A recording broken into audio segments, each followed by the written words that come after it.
Gold, trusted gold buyers. మీరు తాకట్టు పెట్టిన బంగారాన్ని విడిపించి ఈ రోజు ఉన్న మార్కెట్ ధరకు కొనబడను.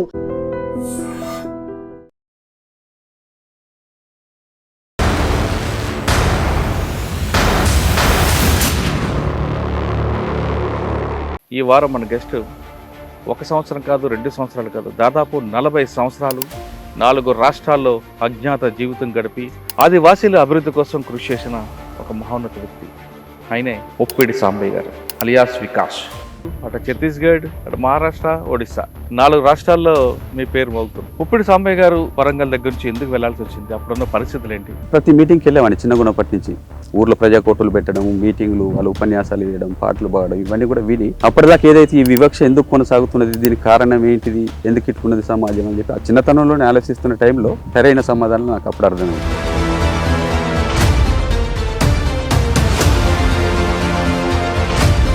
యాదగిరెడ్డి ఎప్పుడైనా తర్వాత ఎదురుపడ్డారా మీకు? చాలా తోపు కదా ఆయన ఛాలెంజ్ చేసి ఈ కాజీపేట కాదు ఈ చుట్టుపక్కల పరిసరాలలో రాడికల్స్ లేకుండా చేస్తా, అప్పుడు దాన్ని ఛాలెంజ్గా తీసుకొని నువ్వు ఎట్లా నిర్మూలిస్తావు చూద్దామని చెప్పి మేము యాదగిరెడ్డి రైల్వే స్టేషన్లో చంపేశారు కదా ఆయన. భార్యను ట్రైన్ ఎక్కించడానికి పోయినప్పుడు అక్కడనే కాల్చి చంపేశారు. భార్య పిల్లల ముందు ఎస్ఐని చంపుతున్నది బాధ అనిపించిందని ఆయన చేసిన క్రూరమైనటువంటి చర్యలకు అట్లాంటి బాధ అనిపించదు సార్. భార్య పిల్లలు అందరికీ ఉంటారు, మాకున్నారు భార్య పిల్లలు, వాళ్ళకున్నారు భార్య పిల్లలు. కొడవటి సుదర్శన్ లాకప్లో పెట్టి చిత్రహింసలు పెట్టి చంపేశారు కదా. లాకప్లోనే తీవ్రమైన చిత్రహింసలు పెడితే ఆయన చనిపోయిన తర్వాత చనిపోయిన శవాన్ని తీసుకుపోయి ములియగానే పోలీసు వాళ్ళు నా మీద పడి కళ్ళు కట్టేసి నేను చేతులు కట్టేసి రూమ్లో పట్టుకున్నారనమాట. అక్కడే నన్ను కొట్టి ఇంట్రాగేషన్ చేసి రూమ్లో ఏమేమి ఉన్నాయి అనేది కూడా వాళ్ళకి తెలియదు కాబట్టి ఏమున్నాయి నన్ను బూటకప్ ఎన్కౌంటర్ చేయాలని కళ్ళకు కట్టేసి తీసుకుపోయి కొరివి పోలీస్ స్టేషన్లో నిలబెట్టి చెట్టు దగ్గర ఇటు చూటాలు కూడా కొట్టిండ్రు. ఆ చేసే ముందు ఒక డాక్టర్ని పిలిపించిండ్రు. చలపతి గారి ఘటన చెప్పండి. డివిజన్ ప్లీనం జరపాలనే సన్నాహాలలో భాగంగా మేమంతా జమై ఉన్నాం కులాడి ఘాటి అనే ప్రాంతం, ఛత్తీస్గఢ్ ఒడిశా బార్డర్లో.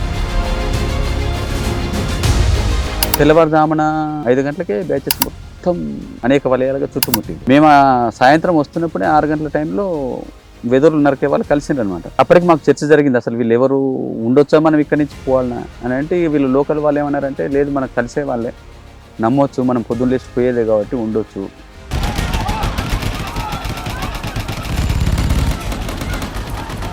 ఆ ఒక్క రోజులోనే ఘటన జరిగింది. అప్పటికే ఆ ప్రాంతంలో మేము పరిసరాలలో ఉన్నామనేటువంటి సమాచారం పోయింది.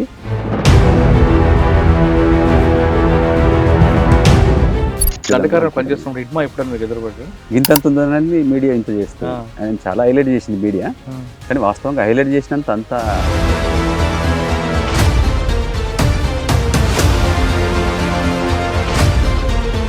మహేంద్ర కర్మను చంపినప్పుడు కూడా రకరకాల చిరువలు పలువలు చేసిండ్రు. కర్మ అన్నప్పుడు కర్మ నిలబడి అత్యాచారాలు చేయించినటువంటి ఘటనలు కోకొల్లలుగా ఉన్నాయి, ఇండ్లు కాల పెట్టించినటువంటి.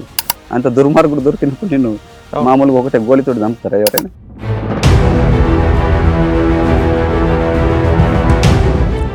ఇట్మా చేసిన కొన్ని కార్యక్రమాల వల్లే పోలీసుకి ఖచ్చితంగా మావోయిస్టు ఉద్యమాన్ని అణచివేయాలనేది.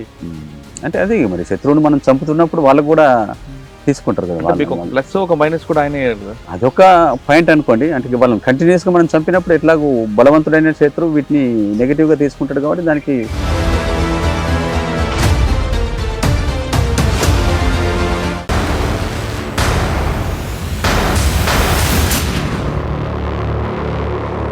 Welcome to I dream. గతంలో గ్రామాల్లో ఉన్న పరిస్థితుల ప్రభావం లేదా ఒక వర్గ ప్రజలకి వాళ్ళ హక్కుల కోసం కాపాడాలనో లేదా బడుగు బలహీన వర్గాల అభివృద్ధి కోసం కృషి చేయాలనో కొంతమంది యువకులు అడవిబాటు పట్టారు. అడవులకు వెళ్ళాక వాళ్ళు ఎండనక వాననక వాతావరణ సంబంధం లేక ఇటు మూగజీవులతో కానీ ఇటు వన్యప్రాణులతో కానీ లేదా పోలీసులతో కానీ దినదిన గండంతో అనుభవిస్తూ వాళ్ళు కొంతకాలం అడవిలో ఉండిపోయారు. అడవిలో ఉండి తర్వాత ఇటీవల ప్రభుత్వం ప్రకటించిన పాలసీకి దీనికి లేదా వాళ్ళ జనజీవన సరళ కలవాలని ఇటీవల కాలంలో చాలామంది బయటకు వచ్చారు. ఆ విధంగా వచ్చిన వారిని పరిచయం చేసే కార్యక్రమంలో ఈ వారం మన గెస్ట్ 1 సంవత్సరం కాదు, 2 సంవత్సరాలు కాదు, దాదాపు 40 సంవత్సరాలు 4 రాష్ట్రాల్లో అజ్ఞాత జీవితం గడిపి ఆదివాసీల అభివృద్ధి కోసం కృషి చేసిన ఒక మహోన్నత వ్యక్తి. ఆయనే ముప్పిడి సాంబయ్య గారు అలియాస్ వికాస్. తెలంగాణ రాష్ట్ర చెందిన ముప్పిడి సాంబయ్య ఛత్తీస్గఢ్, ఒడిశా, మహారాష్ట్ర తెలంగాణ ఇన్ని ప్రాంతాల్లో అజ్ఞాతం జీవితం గడిపి అక్కడున్న ఆదివాసీల కోసం కృషి చేశారు. ఆదివాసీల హక్కుల కోసం నిరంతరం పోరాడారు. 40 సంవత్సరాల పాటు ఆయన అనుకున్న లక్ష్యం సాధించారా లేదా, ఇప్పుడు బయటకు వచ్చాక ఆయన జీవన స్రవంతి ఎలా గడుస్తుందో ఆయన తెలుసుకుందాం. సార్ నమస్తే అన్న. ముప్పిడి సామయ్య అన్న అలియాస్ వికాస్. ఇటు తెలంగాణ పనిచేశారు, అటు ఛత్తీస్గఢ్, అటు మహారాష్ట్ర, ఒడిస్సా 4 రాష్ట్రాల్లో మీ పేరు మోగుతుంది. ముప్పిడి సామయ్య గారు వరంగల్ దగ్గర నుంచి ఎందుకు వెళ్లాల్సి వచ్చింది, అప్పుడున్న పరిస్థితులు ఏంటి, వెళ్ళిన తర్వాత తెలంగాణలో ఎక్కడెక్కడ పనిచేశారు, అదేవిధంగా మిగతా 3 రాష్ట్రాల్లో ఏ స్థాయిలో పనిచేశారు, మీరు అనుకున్న లక్ష్యం ఏ మేరకు సాధించారు చెప్పే ముందు ఇక్కడున్న పరిస్థితులు, అసలు మీరు చివరిగా ఎందుకు రావాల్సి వచ్చింది, ప్రభుత్వ పిలుపు మేరకు స్పందించేది ముందు రావద్దు అనుకుని తర్వాత ఎందుకు రావాల్సి వచ్చింది?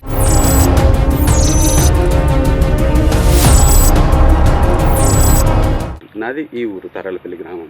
మేము 3 అన్నదమ్ములు. మా నాన్న రైల్వేలో గ్యాంగ్మెన్, 4th శ్రేణి కార్మికుడు. మాది అసలు వాస్తవంగా రఘునాథ్పల్లి, స్టేషన్ రఘునాథ్పల్లి కాకుండా ఇంకో రఘునాథ్పల్లి ఉంటుంది. ఆ ఊరు మా నాన్నది.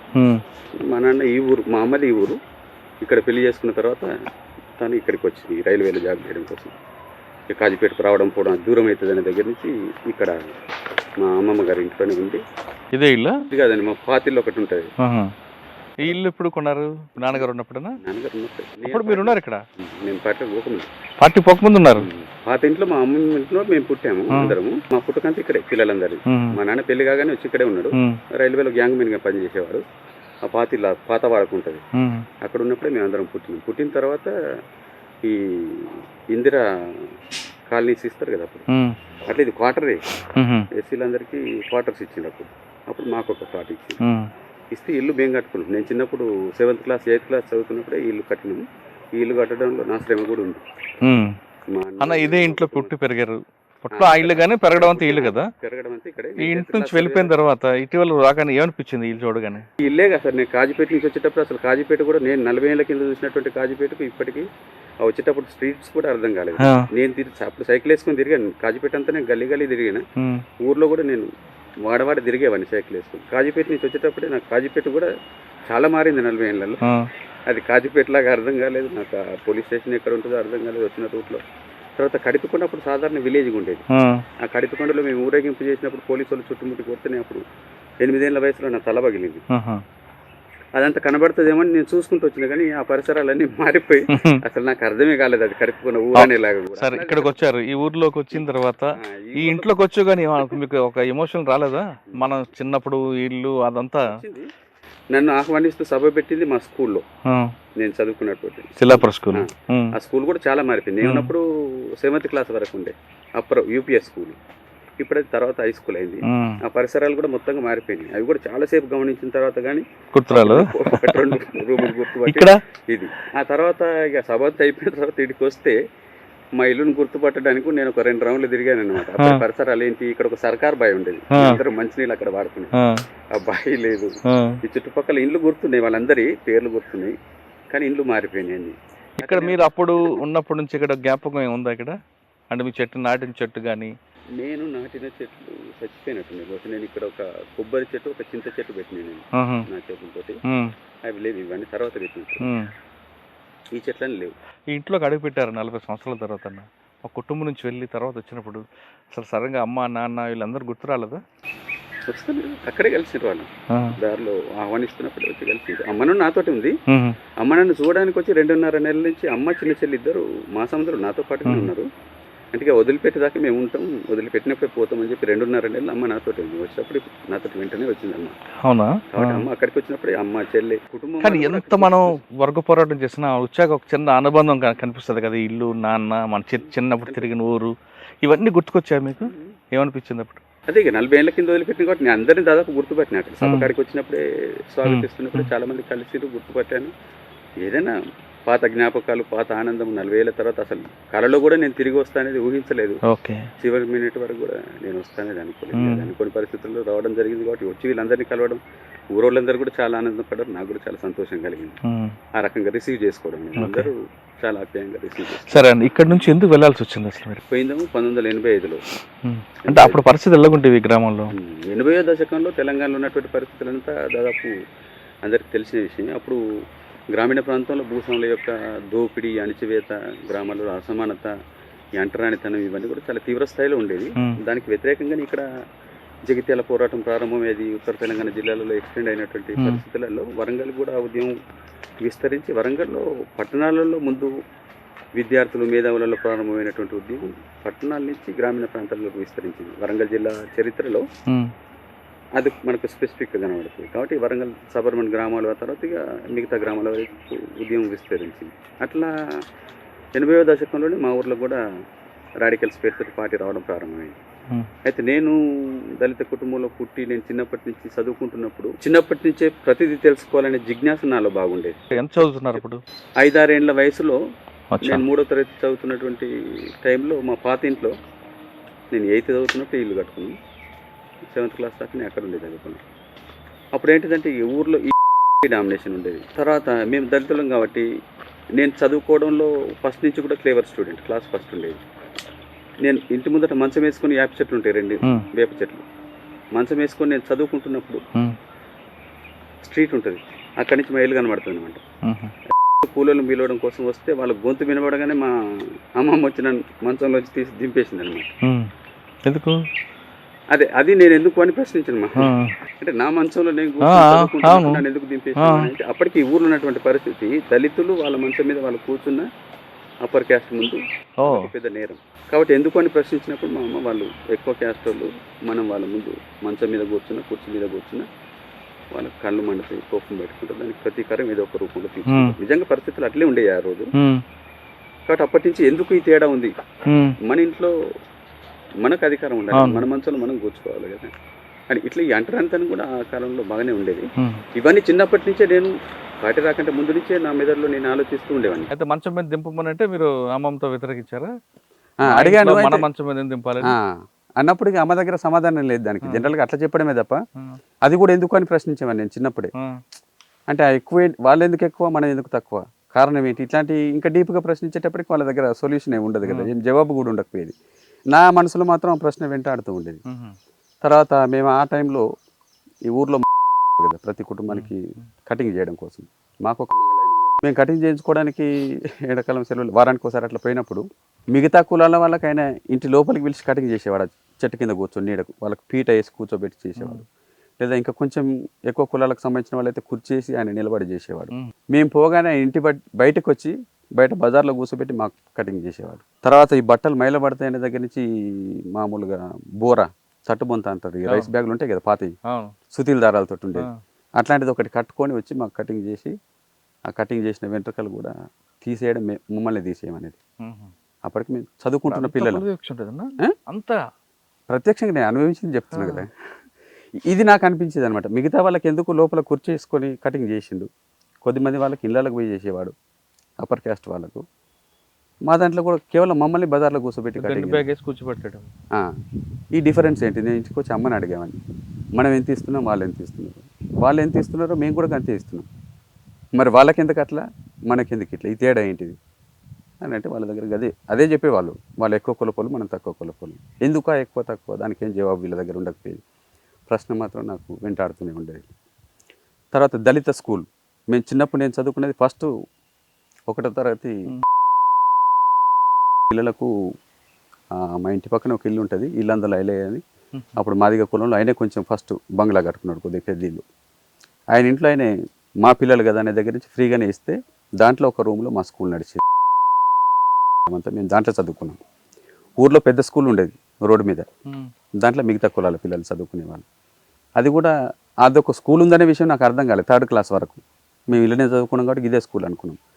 తర్వాత రాడికల్ పార్టీ ఊర్లోకి వచ్చిన తర్వాత వాళ్ళకు విడిగా స్కూల్ ఎందుకని చెప్పి దానికి వ్యతిరేకంగా మాట్లాడి ఈ స్కూల్ తీసుకుపోయి దాంట్లో కలిపేసింది వాళ్ళు. తర్వాత నేను ప్రతి మీటింగ్కి వెళ్ళేవాడిని చిన్నగున్నప్పటి నుంచి. ఊర్లో ప్రజాకోటులు పెట్టడం, మీటింగ్లు, వాళ్ళు ఉపన్యాసాలు వేయడం, పాటలు పాడడం, ఇవన్నీ కూడా విని అప్పటిదాకా ఏదైతే ఈ వివక్ష ఎందుకు కొనసాగుతున్నది, దీనికి కారణం ఏంటిది, ఎందుకు ఇట్లున్నది సమాజం అని చెప్పి ఆ చిన్నతనంలోనే ఆలోచిస్తున్న టైంలో ఈ పాటలలో వాళ్ళు చెప్పే ఉపన్యాసాలలో ఈ కారణాలన్నీ వాటికి సరైన సమాధానం నాకు అప్పుడు అర్థమైంది. అంటే ఈ సమాజంలో ఇదంతా ఉండడానికి కారణం ఇది, దీన్ని మార్చడానికి మనం వీళ్ళు చెప్తున్నటువంటి రాజకీయాలకు కట్టుబడి ఆ రూపంలో మనం పోరాడడం ద్వారానే దీని అంతటి మనం పోగొట్టగలుగుతాం అనేటువంటిది అది నేను అర్థం చేసుకున్నాను. అర్థం చేసుకుని నేను 7th క్లాస్ చదువుతున్నప్పటి నుంచే ప్రతి మీటింగ్ అటెండ్ అయ్యామని, శ్రద్ధగా ఉపన్యాసాలు వినేది, పాటలు వినేది. కొంచెం పెరుగుతున్న క్రమంలో ఆర్గనైజర్లు వచ్చినప్పుడు వాళ్ళ దగ్గరికి పోయేది, నేను వాళ్ళు చెప్పే మాటలు వినేది. తర్వాత జస్ట్ 7th క్లాస్కి వచ్చేటప్పటికే నేను అప్పటికి వరంగల్ రైతు కుల మహాసభలు జరుగుతుండే 81-2లో జరిగింది. దానికోసం మా ఏరియాలో చుట్టుపక్కల ఊర్ల ప్రజలు పెద్ద ఎత్తున పోవాలనేది వీళ్ళు ప్లాన్ చేసుకుంటే అప్పటికి కడిపికొండ ఊర్లో పోలీస్ క్యాంప్ వేసిండ్రు. వీళ్ళని పోనీయద్దు, అడ్డుకోవాలి, దీన్ని విఫలం చేయాలనేటువంటి ఉద్దేశంతో అక్కడ ఒక క్యాంప్ వేసింది. దారిలో పోవాలని అంటే ఆ క్యాంప్ ముందు నుంచే పోవాలి. మేము ఈ చుట్టుపక్కల ఊర్లో వాళ్ళందరం జమ అయిపోతున్నప్పుడు ఇంట్లో చెప్తే మా అమ్మ నాన్న వాళ్ళు పోనీయరని, అప్పుడు చిన్నపిల్లని కాబట్టి వీళ్ళకి చెప్పకుండా నేను పోయి ఊరేగింపులో కలిసి వెళ్ళిపోయాను. దానికి పోతే కడిపికొండ క్యాంపు ముందుకు పోయిన తర్వాత వాళ్ళు ముందు రోజే ప్లాన్ చేసుకొని ఊరేగింపును మొత్తం కొట్టాలని ఊర్లో ఉన్నటువంటి కొంతమంది కాంగ్రెస్ గుండాలు ఆ ఊర్లో క్యాంప్ వేయడానికి అక్కడ పెత్తందారులకు వ్యతిరేకంగా పోరాటం జరిగిన తర్వాత వాళ్ళకు మద్దతు కోసం క్యాంప్ తీసుకొచ్చారు అనమాట. అక్కడికి పోగానే మొత్తం గుండాలు తాగున్నారు, చుట్టుముట్టి పోలీసు వాళ్ళు ఎయిర్ ఫైర్ చేసిండ్రు. విజిల్ ఊదగానే వాళ్ళందరి మీద పడి పోలీసు వాళ్ళు ఆ గుండాలంతా కలిసి ఊరేగింపు మీద లాఠీ చార్జ్ చేసిండ్రు. నేను అప్పుడు చిన్నోడిని కాబట్టి నేను మధ్యలో నాకు అసలు ఏం అర్థం కాలేదు. అందరూ నన్ను కింద పడేసి తొక్కుకుంటూ వెళ్ళిపోయాను. అందరు పారిపోయిన తర్వాత నేను లేచేటప్పటికి ఆ గుండాలు వచ్చేసి నేను నిలబడగానే నన్ను తల మీద కొట్టిండ్రు ఇనుపరాడుతోటి. తల పగిలింది, నాకు ఒక 6 కుట్లు పడ్డాయి. నేను పడిపోయినా, స్పృహ తప్పిపోయినా. తర్వాత స్పృహ వచ్చేటప్పటికి చుట్టుపక్కల గాయపడి పడ్డ వాళ్ళందరినీ క్యాంపుకు తీసుకెళ్తున్నారు. అప్పుడు నన్ను అరెస్ట్ చేస్తారనే దగ్గర నుంచి నేను ఆ నుంచి లేచి తప్పుకొని ఒక ఇంట్లో చూసాను అనమాట. అప్పటికి ఇంకొకటి వచ్చాడు, నడుము మీద బలంగా కొట్టాడు. ఈ 2 దెబ్బలు అప్పటి నుంచి ఇప్పటి వరకు కూడా నాకు అప్పుడప్పుడు ఎఫెక్ట్ అవుతుంటాయి అనమాట. నేను ఒక ఇంట్లోకి పోతే ఆ ఇంటి వాళ్ళు రక్షించి క్యాంపు వాళ్ళు ఎవరి ఇళ్ళకి వచ్చినా అందరిని పట్టియాలని మైక్లో అనౌన్స్ చేస్తున్నారు. ఆ ఇంట్లో కూడా భర్త భయపడుతున్నాడు, ఆ భార్య ధైర్యం చేసి ఆమె కాపాడి నన్ను తీసుకుపోయి కొద్దిగా చల్లబడ్డ తర్వాత ఈ వాతావరణం గలీలకి వెళ్ళి తీసుకుపోయి ఓ రోడ్డు దగ్గర వదిలేస్తే ఆ నుంచి నేను మళ్ళీ మీటింగ్ ఈ దెబ్బలన్నింటినీ నేను పట్టించుకోలేదు. మీటింగ్ పోవాలని కాజీపేట రైల్వే స్టేషన్ దాకా నేను నడిచిపోయాను కడిపికొండ ఊరి నుంచి. అయితే ఎవరు కనబడలేదు నాకు మళ్ళీ తీసుకుపోయేవాళ్ళు. దాంతో అక్కడి నుంచి నేను రిటర్న్ తరాలపల్లి దాకా కాలినడకను 5 కిలోమీటర్ల దూరం అర్ధరాత్రి మళ్ళీ ఇంటికి వచ్చింది. నేను వచ్చి అమ్మని లేపంగానే అమ్మ లేచింది ఒక్క పిలుపుకి. లేచిన ఆమెకు చెప్పలే ఇట్లా జరిగింది. నేను కాలు కడుక్కుంటున్నప్పుడు వచ్చి దీపం పట్టుకొని చూసింది వెనుక. ఇదంతా ఏదో బురద ఉండదని అంటే నేను పడ్డా అని చెప్పిన అనమాట. లోపలికి పోయిన తర్వాత చూస్తే మొత్తం రక్తం. అప్పుడు చెప్పిన అడుగుతాయి ఇట్లా దాడి జరిగింది, గాయపడ్డాను అనగానే రాత్రి తీసుకుపోయి ఊర్లో RMP డాక్టర్ ఉంటాడు, అక్కడికి ఇంట్లో పడుకుంటే తల మీద చెక్క పడ్డది పైనుంచి, తల పగిలిందని చెప్పి అమ్మ ట్రీట్మెంట్ చేయించింది. 6 కుట్లు పడ్డాయి అప్పుడు. అట్లా చిన్నప్పటి నుంచే నేను ఇవి తిరగడము, అర్థం చేసుకోవడము, ఆ మీటింగ్లో పోవడం ఇవన్నీ జరిగితే అప్పుడు గాయపడ్డాను.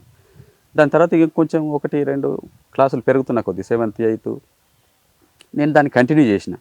RSలో కూడా చేరి హై స్కూల్లో ఉన్నప్పుడు విలేజ్ క్యాంపెయిన్లకు పోవడము, మధ్య ఎండాకాలం సెలవులలో క్లాసులు వినడము, చుట్టూ ఊర్లలో ప్రచారం చేయడం కోసం పోవడము. కాజీపేట పోయి కాలినడకన రాత్రి మొత్తం కాజీపేట అంతా పోస్టర్లు వేసేవాళ్ళం మేము. అట్లా ఇట్లాంటి కార్యకలాపాలన్నీ చేస్తున్నప్పుడు ఇక నా పేరు పోలీసుల దృష్టిలో పడుతుంది కాబట్టి మేము అయోధ్యపురంలో చుట్టుపక్కల ఊర్లలో మా సంఘానికి చాలా గుర్తింపు ఉంది, పేరు ఉంది. ఆ కాలంలో వరంగల్ జిల్లాలో ఇది ఒక పేరుపోయిన ఊరు. తరలపల్లి అంటే ఒక బలమైనటువంటి విప్లవ కేంద్రం అనమాట. అప్పుడు మా ఊరుకు సంబంధించినటువంటి పాత నాయకులు జిల్లా 60ఏళ్ళలో రైతు కూలి సంఘంలో కూడా లీడర్స్గా పనిచేసారు. అట్లా మా ఊరికి ఒక ప్రత్యేక గుర్తింపు. బట్టిపల్లి, తరలపల్లి, వడ్డేపల్లి ఈ ప్రాంతంలో ఈ 3 గ్రామాలు ఆ కాలంలో ఒక బలమైనటువంటి కేంద్రాలు అనమాట. అట్లాగా ఈ సంఘపోలు చుట్టుపక్కల ఊర్లలో పంచాయతీ చేయడానికి పోయేది. నేను అప్పుడు చిన్న వయసే కానీ ఈ సంఘ నాయకులతో కలిసి అయోధ్యపురంలో మేము ఒక ప్రజా పంచాయతీ చేయడానికి పోయినాం. వాళ్ళే పిలిచిండ్రు మా ఊరోళ్ళను, వాళ్ళతో పాటుగా నేను కూడా పోయినా. వాళ్ళు ఇటు మమ్మల్ని పిలిచిండ్రు, అటు పోలీసులు మడికొండ పోలీసు వాళ్ళకి ఇన్ఫర్మేషన్ ఇచ్చారు. వాళ్ళు సివిల్లో వచ్చి మొత్తం ప్రజల్లో భాగంగా వాళ్ళు కూర్చొని ఉన్నారు. మేము బస్సులో పోయినాం, కరెక్ట్గా అక్కడే దిగినాం ప్రజా పంచాయతీ జరిగే దగ్గర. జనం అందరు జమైంది కదా, పంచాయతీ మొదలు పెడదామని చెప్పి ఆడ దిగగానే మమ్మల్ని మడికొండ పోలీసు వాళ్ళు చుట్టుముట్టారు. మీరేనా పంచాయతీ చెప్పేటోళ్ళు అంటే మేము ప్రజలు అనుకుని అవును మేమే అనగానే చలో పాండ్రి పంచాయతీ పోలీస్ స్టేషన్లో చెప్పుదురా తీసుకెళ్ళారు మమ్మల్ని. అట్లా నేను అరెస్ట్ అయినా. అప్పుడు 8th క్లాస్ అనుకుంటా. నేను మడికొండ పోలీస్ స్టేషన్ తీసుకుపోయి ఇక మిగతా వాళ్ళు కొంచెం పెద్దగున్నోళ్ళని బాగా కొట్టిండ్రు. నేను అప్పుడు వయసు చిన్న కాబట్టి నన్ను బెదిరించారు, బాగా కొట్టలేదు కానీ తహసీల్ బాండ్ వారు చేసి వదిలిపెట్టేసారు మళ్ళీ తిరగొద్దని. వచ్చిన తర్వాత నేను మళ్ళీ కొండపర్తి హై స్కూల్లో చదువుకున్నా 10th క్లాస్ వరకు. కొండపర్తి హై స్కూల్లో కూడా అప్పటి హెడ్ మాస్టర్లు కూడా కొద్దిమంది కొంచెం దుర్మార్గంగా వ్యవహరించే వాళ్ళు కూడా ఉండేది. సంబంధించినటువంటి ఒక హెడ్ మాస్టర్ ఉండే మా స్కూల్లో. ఆయన కొంచెం కరాటీ కూడా వచ్చు. ఆయన మిగతా స్కూళ్ళలో పిల్లలందరినీ వణికించుకునేవాడు అనమాట. కొంచెం గమండి ఎక్కువ ఆయన. ఈ స్కూల్కి వచ్చిన తర్వాత కూడా స్కూల్లో అట్లాంటి వ్యవహారాలు మొదలుపెట్టిండు ఆయన. మేము 8th జాయిన్ అయ్యి స్కూల్ నడుస్తున్నప్పుడు మూడో బెల్ అయిన తర్వాత అందరు క్లాసులలో ఉండాలి కదా. మా ఒక పిల్లగాడు కొంచెం లేట్ అయ్యి బయట వరండాలో కనబడితే హెడ్ మాస్టర్ రూమ్ నుంచి బయటికి వెళ్ళి ఆయనను పిలిచి కరాటే కిక్కులు కొట్టి, అది మాకు నచ్చలేదు. అప్పటికే మేము ఈ భావజాలంతో ఉన్నాం కాబట్టి అసలు ఎందుకు జస్ట్ లేట్ అయితే పిలిచి చెప్పొచ్చు, కొట్టే అధికారం ఈయనకి ఎక్కడదని చెప్పి మేము అప్పటికి ఈ బ్యాక్గ్రౌండ్ ఉన్నటువంటి పిల్లలందరం మాట్లాడుకొని సెకండ్ డే అంతా విద్యార్థులను ఆర్గనైజ్ చేసి ప్రేయర్లోనే మేము కదలలేదు. ఇక ఆయన విధులు ఇచ్చిన తర్వాత పోవాలి కదా, పోలేదు, అందరం నిలబడి ఉన్నాం. ఎందుకు పోతలేరు అని అన్నాడు. అంటే ఒక ఆయన కొంచెం పక్కకు జరిగి, నిన్న మీరు అకారణంగా విద్యార్థిని కొట్టిండ్రు, అది కరెక్ట్ కాదు, కాబట్టి మీరు క్షమాపణ చెప్తే మేము స్కూల్లో పోతాం అని అంటే హెడ్ మాస్టర్కి అది ఒక అవమానం, భరించలేని కోపం వచ్చిందండి ముఖంలో. ఆయన నేను హెడ్ మాస్టర్ను అనేక స్కూళ్ళల్లో చేసిన, ఎవరు నాకు ఎదురు మాట్లాడలేదు, మీరు నాకు హెడ్ మాస్టర్ కాబట్టి కొట్టే అధికారం ఉంటుంది అన్నాడు. హెడ్ మాస్టర్ అయితే కొట్టే అధికారం నీకెందుకు ఉంటే, కొట్టడం కరెక్ట్ కాదు, నువ్వు తప్పు ఒప్పుకుంటేనే మేము పోతాం, లేకపోతే లేదు అని మేము ఇంకిద్దరు ముగ్గురు పిల్లలందరం గట్టిగా మాట్లాడేటప్పటికి ఆయనకు అర్థమైపోయింది వీళ్ళందరూ పోయే రకంగా లేరని చెప్పి. అప్పుడు దిగొచ్చి సారీ ఇంకోసారి కొట్టను అని అన్నాడు. అది ఫస్ట్ విజయం స్కూల్లో. దాంతో మేము అందరం క్లాసులలోకి వెళ్ళిపోయాం. అట్లాగా ఆర్ఎస్సికి ఒక గుర్తింపు వచ్చింది స్కూల్లో కూడా, విద్యార్థులందరికీ కూడా. ఇంకా తర్వాత స్కూల్ అంతా కూడా మా డామినేషనే. మేము కరపత్రాలు తీసుకుపోయి టీచర్లకు ఇచ్చేవాళ్ళం, విద్యార్థులకు ఇచ్చేవాళ్ళం, క్రాంతి పత్రికలు ఇచ్చేవాళ్ళము. దాంతో టీచర్స్ అందరూ కూడా మాకు ఫేవర్గా తయారైంది. ఇక మా మీద వాళ్ళ అట్లాంటివి చూపెట్టడం కాకుండా మాతో ప్రేమగా మాట్లాడము. మేము పోయి వాళ్ళకు కూడా పత్రికలు ఇచ్చేవాళ్ళం. ఒక్కొక్కసారి వివిధ విషయాల మీద స్కూల్ బైకాట్ చేసినప్పుడు కూడా క్లాస్కు తిరిగి ఉపన్యాసాలు ఇచ్చేవాళ్ళం, కరపత్రాలు పంచేవాళ్ళం. ఇక టీచర్లు ఏమనే వాళ్ళు కాదు, ఇక వీళ్ళని మనం ఏమన్నా అంటే కుదరదు అనుకున్నారు. కాబట్టి అట్లా స్కూల్ అంతా కూడా మాదే నడిచింది కొంతకాలం. 10th క్లాస్ వరకు జరిగింది ఇట్లే. ఇక అటు ఆర్ఎస్ సంఘంలో పనిచేస్తూ స్కూల్లో మధ్య మధ్య ఎండాకాలంలో విలేజ్ క్యాంపెయిన్లు ఇట్లాంటివన్నీ. అప్పుడు 85లో ఏఐఆర్ఎస్ఎఫ్ మహాసభ జరిగింది, అఖిల భారత విద్యార్థి సంఘం అనేది ఏర్పడ్డప్పుడు. దానికోసం కూడా మా ఊరి నుంచి చాలామంది మేము పోయినాం, మా బ్యాచ్ ఇంట చెప్పకుండా. 4 రోజులు హైదరాబాద్లో ఉండి హైదరాబాద్ అంతా క్యాంపెయిన్, ప్రచారం, వాల్ రైటింగ్ అంతా చేసి ఆ సభలు జరిగింది. దాంట్లో వాలంటీర్స్గా పనిచేసి సభల తర్వాత వచ్చినాం మళ్ళీ. ఇట్లా మేము చేస్తుండేది వర్క్. ఇక మరొకసారి 10th క్లాస్లో ఉన్నప్పుడే కాజీపేటలో పెద్ద ఎత్తున పోస్టర్లు వేసే ప్రోగ్రామ్ మాకు ఆర్గనైజర్ ఇచ్చిండు. ఇప్పుడు సందర్భం గుర్తు రావడం లేదు నాకు, ఏదో ఒక సందర్భంగా మొత్తం కాజీపేట అంతా వేయాలంటే మా ఊరు తరపున మేము ఒక 200 పోస్టర్లు రాసుకొని మా బ్యాచ్ తయారై రాత్రిపూట బయలుదేరి కాజీపేట పోయి మొత్తం వేసాం. వేస్తున్నప్పుడు కూడా యాదగిరెడ్డి ఎస్ఐ ఉండే, అప్పుడు యాదగిరెడ్డి కాజీపేటలో చంపేసిన యాదగిరెడ్డి. అప్పుడు చాలా తోపు కదా ఆయన, ఆయన పేరు చెప్తే ఇట్లా వణికేవాళ్ళు. ఆయన ఛాలెంజ్ చేసి ఈ కాజీపేట కాదు ఈ చుట్టుపక్కల పరిసరాలలో రాడికల్స్ లేకుండా చేస్తా అని చెప్పి ఆయన ఓపెన్గానే ప్రకటనలు చేసిండు. అప్పుడు దాన్ని ఛాలెంజ్గా తీసుకొని నువ్వు ఎట్లా నిర్మూలిస్తావు చూద్దామని చెప్పి మేము, కాబట్టి మేము కాజీపేట అంతా పోలీస్ స్టేషన్ చుట్టూతో కూడా పోస్టులు వేసినాం అనమాట. రైడ్ చేస్తుండేది జీబులో, వాళ్ళు వచ్చినప్పుడల్లా జీబు మేము సెంట్రీలు ఉండేది రోడ్డు మీద, చప్పట్లు కొట్టగానే మేము సందులలో దాక్కునే వాళ్ళం చీకట్లో. మళ్ళీ సెంట్రీలు క్లియర్ చేసి ఏం లేదనగానే మళ్ళీ చేసేవాళ్ళం అన్నట్టు. కాజీపేట అంతా వేసేసినాం మొత్తం పోస్టర్లు. ఆ జీప్ తిరుగుతున్నప్పుడల్లా ఆగిపోయినాం కాబట్టి అర్థం కాలే. రిటర్న్ ఒకసారి పోతే యాదగిరెడ్డి వేసే ఉన్నాడు జీబులో. ఒక దగ్గర పోస్టర్ ఎందుకు ఆయన కొద్దిగా పచ్చిగా కనబడేది అనమాట, గోందు ఆరలేదు. ఇంకా డౌట్ వచ్చి దగ్గర పోయి చూస్తే అది ఇప్పుడిప్పుడే వేసినట్టుగా అర్థమైంది. అంటే మొత్తానికి పోస్టర్లు వేయడం కంటిన్యూ అవుతున్నది అనేది అనుమానం వచ్చింది ఆయనకు. మరి ఎందుకు కనబడతలేరు అంటే నేను జీప్ సపోర్ట్ విని తప్పుకుంటున్నారు అనేది అర్థం చేసుకొని కొద్దిగా అట్లాంటి విషయాలలో ఫాస్ట్గానే ఉంటాడు. కాబట్టి మఫ్టీలో పోలీసు వాళ్ళని సైకిల్ మీద పంపాడు. వాళ్ళందరూ సెకండ్ షో వదిలేసిండ్రు అర్ధరాత్రి. అప్పుడు 2 షోలు నడిచేది, ఫస్ట్ షో సెకండ్ షో. మేము అనుకున్నాం ఇక వాళ్ళు వస్తున్నారు కాబట్టి అందరు కనబడితే కూడా బాగుండదు కాబట్టి మేము అందరం తప్పుకున్నాం.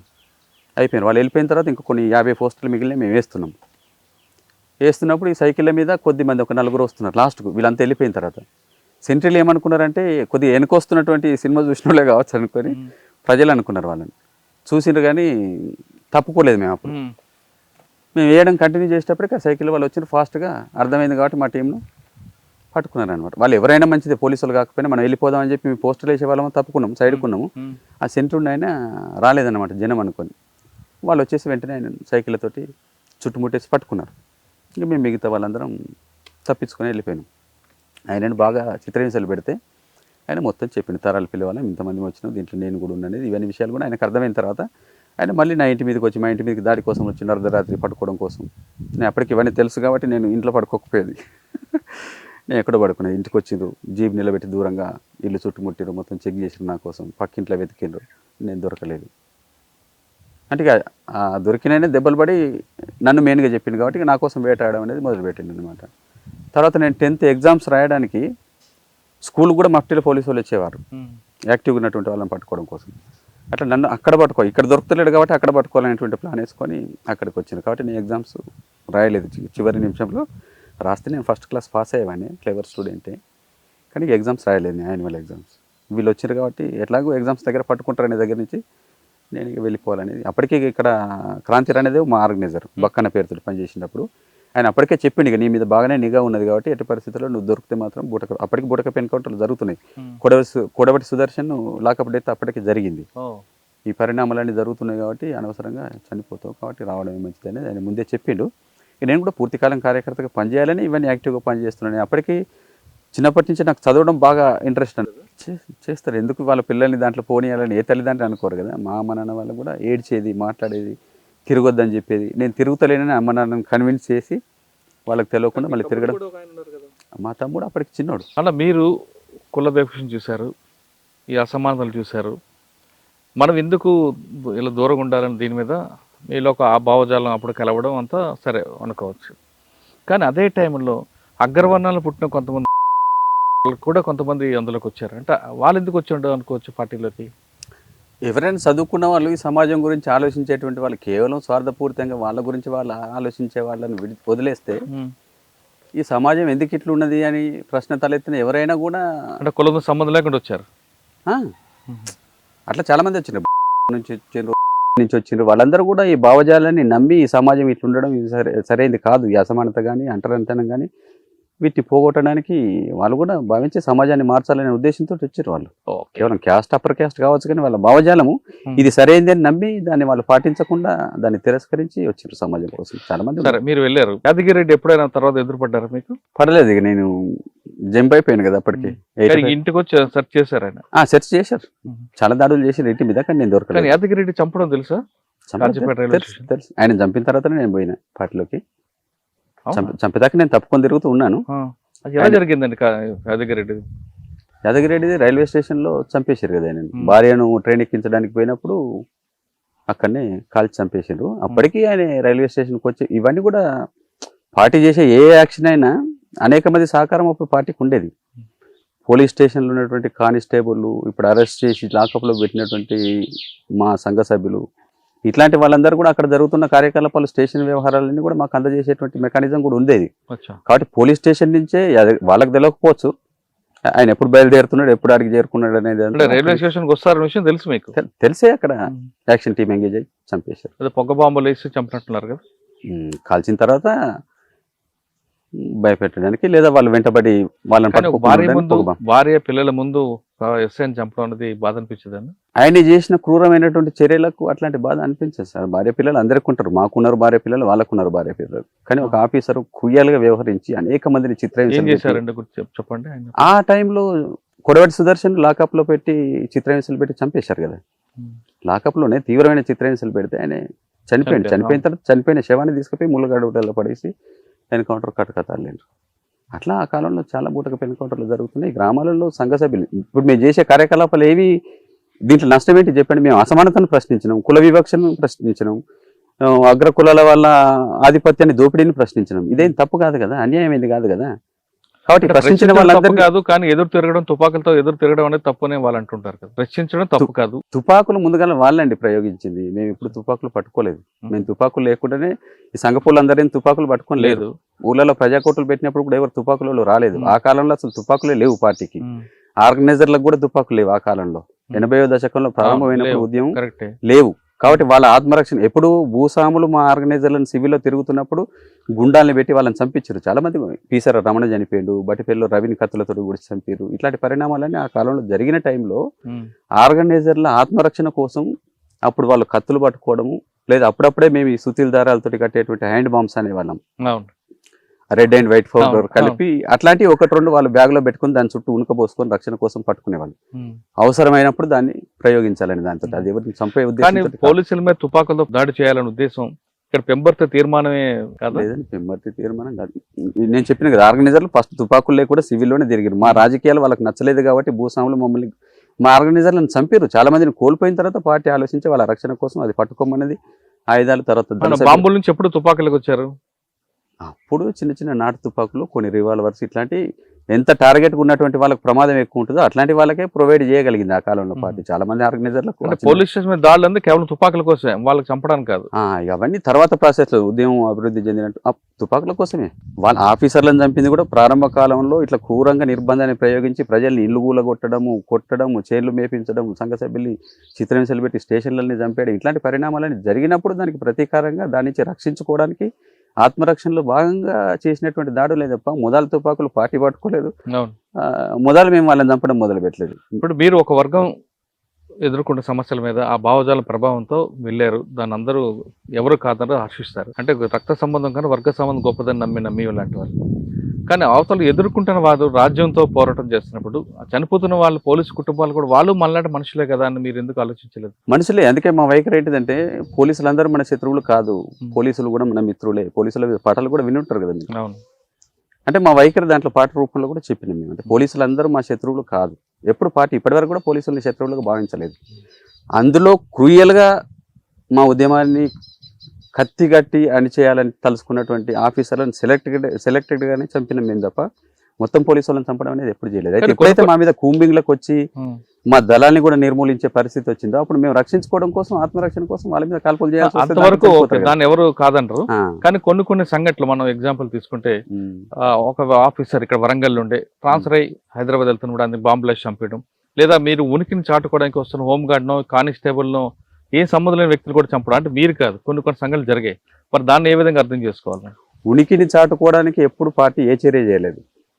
బ్లాస్టింగ్లు చేయడం కూడా ఇప్పుడు ఇట్లా ఒక ఆఫీసర్ ఉన్నాడు చేశాడు కాబట్టి అవునవును దారిలో బ్లాస్టింగ్ చేసినటువంటి ఆఫీసర్లు కూడా టార్గెట్ అయిన తర్వాత నీకు చంపడానికి పోలీస్ స్టేషన్లో చంపేంత శక్తి మాకు లేదు. కాబట్టి ఒక టార్గెట్ ఆయన చంపాలే క్రూరుడు అనేది నిర్ణయించుకున్న తర్వాత ఆ టార్గెట్ ఎక్కడ ఈజీగా దొరుకుతాడని చూస్తాం కదా. కాబట్టి దారిలో దొరుకుతాడని కూడా దారిలో చంపుతారు. కానీ ఏటూ నాగారం, తాడ్వాయి లేదా ములుగు ఆ ప్రాంతాల్లో కానిస్టేబుల్ ఇంటికి వస్తే, కొత్తగారి ఇంటికి వస్తే అక్కడ కూడా చంపిన సంఘటనలు చాలా ఉన్నాయి. చాలా లేవండి, కొన్ని కూడా ఉంటాయి.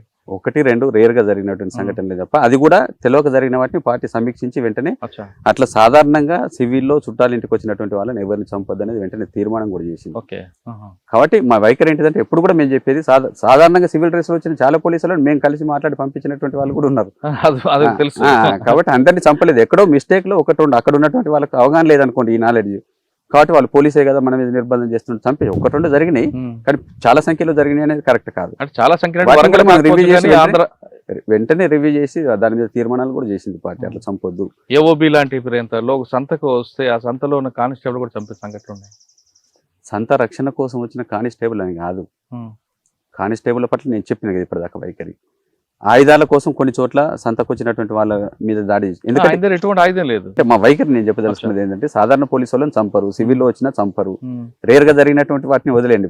మేజర్ విషయాలు, మేజర్ పార్టీ అవగాహన వైఖరి అది నేను చెప్పదలుచుకున్నది. ఎక్కడైనా ఒక దగ్గర 1-2 ఘటనలు జరిగితే వేరు, దాని సమీక్ష జరుపుతారు. ఇంకోసారి రిపీట్ కాకుండా కూడా వాళ్ళకి మేము డీకి వెళ్ళినప్పుడు కూడా చేసినాం అట్లాంటి రివ్యూస్. సార్ మీరు కాజీపేట వదిలిపెట్టిన తర్వాత ఎక్కడెక్కడ తిరిగారు? అదే నేను ఇక్కడ రిక్రూట్ అయిన తర్వాత ఫస్ట్ నేను వరంగల్ జిల్లాలో పనిచేయలేదు మొత్తంగానే. రిక్రూట్ అయిన తెల్లారే నన్ను ఖమ్మం జిల్లాకు పంపారు. ఖమ్మం జిల్లాలో నేను 1 సంవత్సర కాలం పనిచేసిన. ఖమ్మంలో పట్టణ ప్రాంతం, ఖమ్మం, వైరా, తిరుమలాయపాలెం, ఇవన్నీ దాదాపు.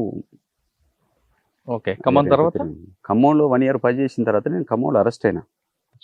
అప్పటికి యాంటీ నక్సలైట్ స్క్వాడ్ అనే పేరుతోటి రామకృష్ణ పరమహంస నాయకత్వంలో ఫస్ట్ టీం ఏర్పడింది. ఆయన అప్పటికి సిఐ ర్యాంక్ లో ఉండే ఆయనే టీము నన్ను అరెస్ట్ చేసింది. ఎవరు?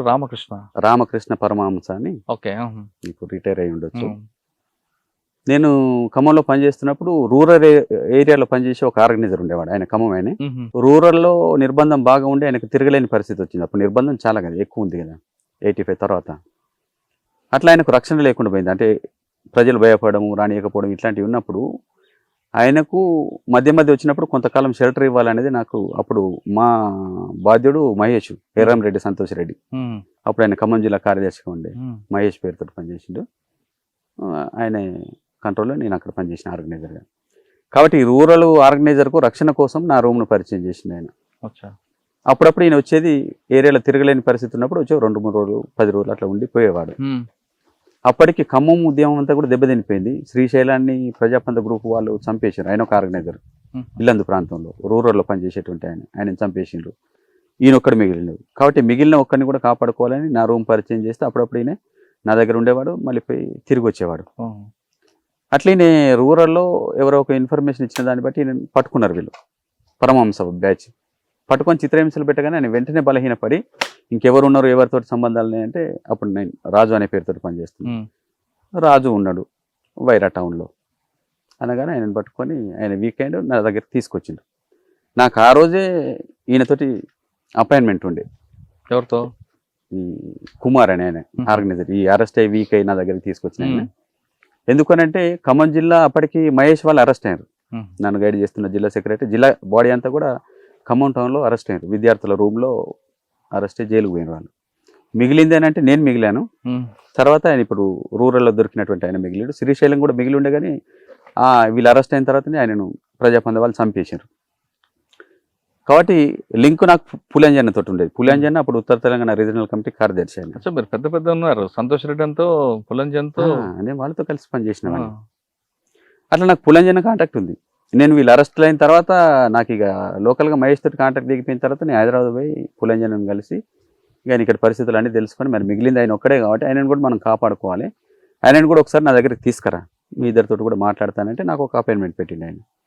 అదే నేను ఈయనకు చెప్పిన, అపాయింట్మెంట్ చెప్పలేదు కానీ నువ్వు నా దగ్గరికి వస్తే 2-3 రోజులలో మనం అంజన్ కలుద్దాము, తీసుకురామని చెప్పిండు అనేది నేను ఆయనకు ముందు వచ్చినప్పుడు చెప్పిన. ఈ విషయం ఆయన నోటీస్లో ఉంది కాబట్టి అది కూడా చెప్పిండు ఆయన. రాజు ఉన్నాడు, రాజును పట్టుకుంటే పులంజన దగ్గరికి మేము పోవాల్సినది అనేది ఆయన ఆల్రెడీ చెప్పేసిండు. అయ్యో, నేనేమనుకున్నా అంటే ఈయన అపాయింట్మెంట్ ఉన్నది ఆ రోజే, ఈయన నా దగ్గరికి వచ్చేది ఆ రోజు రావాలి. అప్పుడప్పుడు ఈయన వచ్చినప్పుడు ఒక్కోసారి ఇక రూరల్లో తిరిగేవాడు కాబట్టి సినిమాకి కూడా పోయేటాడు పగలు వస్తే. నేను వేరే ఏదో నా పనుల కోసం పోయి నేను రూమ్కి వచ్చి చూశాను ఒకసారి 6 గంటల టైంలో. నేను వచ్చి చూస్తే రూమ్లో ఉన్నటువంటి వస్తువులు కొద్దిగా నేను పెట్టినట్టు కాకుండా నేను పెట్టి ఇటు అటు అటు ఇటు చేసినట్టు కొంచెం అనుమానం వచ్చింది నాకు. ఎవరో వచ్చిండ్రు రూమ్లకు నా తర్వాత అనేది. నేను వెంటనే చిన్న చిన్న పరిణామాలను కూడా నేను బాగా అబ్జర్వ్ చేసేవాడిని. టౌన్లో ఉన్నప్పుడు ఇంకా అది బాగా యాక్టివ్గా ఉంటాం అనమాట. టౌన్ మెకానిజంలో అవన్నీ కూడా ఉంటాయి కాబట్టి నాకు అనుమానం వచ్చింది. నేను అనుకుని ఈయన కుమార్ వచ్చి ఉంటాడు అపాయింట్మెంట్ కాబట్టి ఈరోజు కొద్దిగా ముందుకు వచ్చినేమో బోర్ కొట్టి సినిమాకి పోయి ఉంటాడు కాబట్టి ఫస్ట్ షో ఇడిచిపెట్టంగానే ఆయన వస్తాడు 9 గంటల వరకు అనుకొని ఆయన కోసం కూడా వంట చేసి నేను తిన్నా. నేను జస్ట్ పడుకున్నా. వచ్చిండు రాజు అని డోర్ కొట్టిండు. కొట్టగానే నేను అట్లా ఆలోచించుకొని ఉన్నా కాబట్టి ఆయన సెగ్మెంట్స్ పెట్టగానే వచ్చిండు కావచ్చు ఆయన అనుకున్నా. డోర్ తీయగానే పోలీసు వాళ్ళు నా మీద పడి కళ్ళు కట్టేసి నేను చేతులు కట్టేసి రూమ్లో పట్టుకున్నారనమాట. ఇక అక్కడే నన్ను కొట్టి ఇంట్రాగేషన్ చేసి రూమ్లో ఏమేమి ఉన్నాయి అనేది కూడా వాళ్ళకి తెలియదు కాబట్టి ఏమేమి ఉన్నాయి. నేను అప్పుడు ఏం చెప్పినంటే స్టోరీ, నేను నాది కొత్తగూడెము, నా పేరు ఫలానా రాజకుమారు, మా అమ్మ అంగన్వాడీ టీచరు, బూడిదిగడ్డ మాది. నాకు సంతోష్ రెడ్డి పరిచయం, విద్యార్థుల దగ్గరికి వచ్చేవాడు. ఆయన నన్ను నువ్వు వైరాలో ఉండి చదువుకో రూమ్ తీసుకొని అప్పుడప్పుడు నేను రూమ్ను ఉపయోగించుకుంటా అని అంటే కొద్దిగా పాలిటిక్స్ అంటే నాకు ఇంట్రెస్ట్ కమిట్మెంట్ ఉన్నది కాబట్టి సరే అని ఒప్పుకున్నా. ఆయన ఇక్కడ రూమ్ ఇప్పించిండు. నేను కాలేజ్ చదువుకుంటున్నా, విద్యార్థిని. నేను నా దగ్గర ఏముంటాయి, పుస్తకాలు ఉంటాయి అంతే అనేది ఈ స్టోరీ చెప్పింది. అట్లా నేను చెప్పిన నన్ను చాలా కొట్టినరు. అయినా కూడా నేను అదే మాట మీద ఉన్నాయి. ఎన్ని దెబ్బలు తిన్నా కూడా అప్పుడు ఆ స్పిరిట్ ఉండేదన్నమాట. మనల్ని ముక్కలుగా కోసినా కూడా మనం ప్రాణాలు ఇవ్వాలి తప్ప పార్టీ కోసం. మనం పార్టీలోకి పోయిన రోజే మనం చనిపోయిన కింద భావించే పోతాం కాబట్టి అట్లా సిద్ధపడి ఇక మనం అరెస్ట్ అయినా చిత్రహింసలు పెట్టినా ఒక మాట కూడా మనం చెప్పొద్దు, మన మూలంగా మరొక కామ్రేడ్ అరెస్ట్ కావద్దు. ఆ స్పిరిట్ మాకు ఉండేది. దాంట్లో నేను చాలా దృఢంగా ఉండేవాడిని. ఆయన వీక్ అయితే తీసుకొచ్చింది కాబట్టి నేను అరెస్ట్ అయినా. నేనైనా మళ్ళీ వీక్ అయితే అంజన దెబ్బతింటాడు కాబట్టి నేను వీక్గా తలుసుకోలేదు. కాబట్టి నేను అదే మాట మీద ఉన్నాను అనమాట. ఈ రూమ్ ఎవరెవరికి తెలుసు అంటాడు అనమాట. ఎవరికి తెలుసు? మహేష్కు తెలుసు, నాకు తెలుసు. ఆయన ముందే అరెస్ట్ అయింది కాబట్టి ఆయన బతుకుంటే ఆయన పేరు కూడా చెప్పేవాడిని, ఇంకో కథ చెప్పేవాడిని, కానీ ఆయన రక్షించేవాడిని. ఆయన ఆల్రెడీ నెల ముందు అరెస్ట్ అయింది కాబట్టి ఆయన చెప్తే మాకు నష్టమేం లేదు కాబట్టి నేను అది చెప్పిన. 3 రోజులు కొట్టినారు విపరీతంగా తీసుకొచ్చి. లేదు ఈ రూమ్ ఇంకా కొంతమందికి తెలుసు, నువ్వు చెప్తలేవు, దాచిపెడుతున్నావు అంటాడు. అంటే ఈ కుమార్ కూడా తెలుసు అనే విషయం నా నుంచి వస్తుందేమో అని చెప్పి నేను ఎట్టి పరిస్థితుల్లో చెప్పలేదు. చెప్తలేదు. ఆఖరికి 3వ రోజు లేదు నీ దగ్గరికి ఇంకోడు కుమార్ అనేటోడు కూడా వచ్చిపోయేటోడు అన్నాడు. ఆ కుమార్ ఎవడో నాకు తెలియదు, నాకు తెలిసింది మాత్రం మహేష్ ఒక్కడే అన్న. తర్వాత వీడు ఇట్లా కూడా ఇంటలేడని చెప్పి అప్పుడు కుమార్ను ప్రవేశపెట్టిండు నా ముందు. ప్రవేశపెడితే ఆయన వచ్చి రాజు నేను వచ్చేటోన్నా కదా రూమ్ కోనని నాకు కన్ఫర్మ్ అయింది కదా, వీడే పిలిచిండు, ఆయనే పట్టించిండని నాకు అర్థమవుతూనే ఉన్నది కదా. అంటే పోలీసు వాళ్ళు వీడిని దాచిపెట్టాలి, ఈయన ద్వారా అయిందని జరగకుండా ఇంకేమో చేయాలనేది వాళ్ళు అనుకున్నారు. కానీ నేను అంత తెలియదాకా ఏం లేను కాబట్టి తీసుకొచ్చేదాకా నేను ఒప్పుకోలేదు. తీసుకొచ్చిన తర్వాత అవును ఈయనకు కూడా తెలుసు, మహేష్ చూపెట్టమంటే ఈయనకు కూడా చూపెట్టినా అని అన్నాను. ఇక తర్వాత ఆయన చెప్తాడు ఈయన కొత్తగూడెం వాడు కాదు, వీడు వరంగల్ వాడు అనేది ఆల్రెడీ చెప్పిండు. నన్ను లేదురా నువ్వు ఖమ్మని కాదంట. లేదు నేను ఖమ్మనే, కొత్తగూడమే నా ఇల్లు, చలోపా తీసుకుపోతే చూపెడతాను, మా అమ్మ ఉన్నది, నాన్న చనిపోయాడు అని అదే మాట మీద ఉన్నా. ఆయన చెప్పిన దాన్ని పట్టుకొని నువ్వు కాదు చెప్తలేవని చెప్పి 3 రోజులు 4 రోజులు 5 రోజులు కొట్టిన తర్వాత అప్పటికి మడికొండ ఎస్ఐ అనుకోకుండా మైబాద్ పోలీస్ స్టేషన్కి వచ్చింది. ఆయన నన్ను చూసారే వీడెక్కడ దొరికింది మీకు, వీడు ముప్పిడి సాంబయ్య కదా అంటే అప్పటిగా అట్లా ఆ విషయం కూడా ఓపెన్ అయింది అనమాట. అప్పుడు మళ్ళీ వచ్చి నువ్వు ఇప్పటిదాకా కొత్త కూడా అన్నావు, నాటకాలు చేసినావు, మళ్ళీ విపరీతంగా చిత్రహింసలు పెట్టారు. అప్పుడుగా అనివార్యంగా అవును తరాల పెళ్ళి నాది సాంబయ్య. ఆ తర్వాత మళ్ళీ అంజన్న అపాయింట్మెంట్ ఉన్నది కూడా ఆల్రెడీ ఆయన చెప్పిండు కదా, మళ్ళీ దానికోసం ఇంటరాగేషన్ అనమాట. విపరీతమైన చిత్రహింస అప్పటి పోలీసు వల్ల 3rd డిగ్రీ చిత్రహింసలు తక్కువ కాదండి. కరెంట్ షాకులు పెట్టడము, రకరకాల చిత్రహింసలు, సిగరెట్లతో కాల్చడము, ఇవన్నీ చేసిండ్రు. ఆయన బూటకప్ ఎన్కౌంటర్ చేయాలని కళ్ళకు గట్టేసి తీసుకుపోయి కొరివి పోలీస్ స్టేషన్లో నిలబెట్టి చెట్టు దగ్గర ఇటు తూటాలు కూడా కొట్టిండ్రు. ఆ చేసే ముందు ఒక డాక్టర్ని పిలిపించిండ్రు, ఇది నీది ఆఖరి రోజు, నాకు ఒక కోడి కూరతో భోజనం పెట్టిండ్రు, నేను చంపేస్తున్నాము, ఇదే నీ ఆఖరి భోజనము అని చెప్తా. ఈయన ఎవరు అని అంటే డాక్టర్ని పరిచయం చేసారు, ఈయన నీ పోస్ట్ మార్టం చేసే డాక్టర్ అని అంటే ఆయన కూడా అట్లే చెప్పారు సార్ నాకు, కాబట్టి చంపేస్తారు, నేను పోస్ట్ మార్టం చేయడానికి నన్ను పిలిచిండ్రు అని ఆయన చెప్పిండు. అంటే అట్లయినా వీడు చెప్తాడేమని 2 రౌండ్ ఫైర్ చేసినా కూడా నేను చెప్పదలుచుకోలేదు. నాకు అంతే, మహేష్ తెలిసి ఉండే ఆయన అరెస్ట్ అయిపోయాడు, కుమార్ ఇట్లుండే అంతే. అంజన్ ఎవరు నాకు తెలియదు, ఎప్పుడు ఆయన ముఖం కూడా చూడలేదు అన్నాను. ఇవన్నీ జరిగిన తర్వాత ఇక బాగా చిత్రహింసలు పెట్టినప్పుడు నేను ఇక చివరికి ఈయన చెప్పిండనేది, కుమార్ చెప్పిండనేది అర్థమైన తర్వాత ఇక మనం ఇట్లా చెప్పలేము, దాచిపెట్టలేము ఆ విషయాన్ని అన్నీ అప్పటికప్పుడు ప్రిపేర్ అయ్యి అవును పరిచయమే, అప్పుడప్పుడు కలిసేది అపాయింట్మెంట్ అంటే మరి ఇప్పుడు ఆయన అపాయింట్మెంట్కు తీసుకుపోవాలి అన్నారు. సరే తీసుకుపోతాను.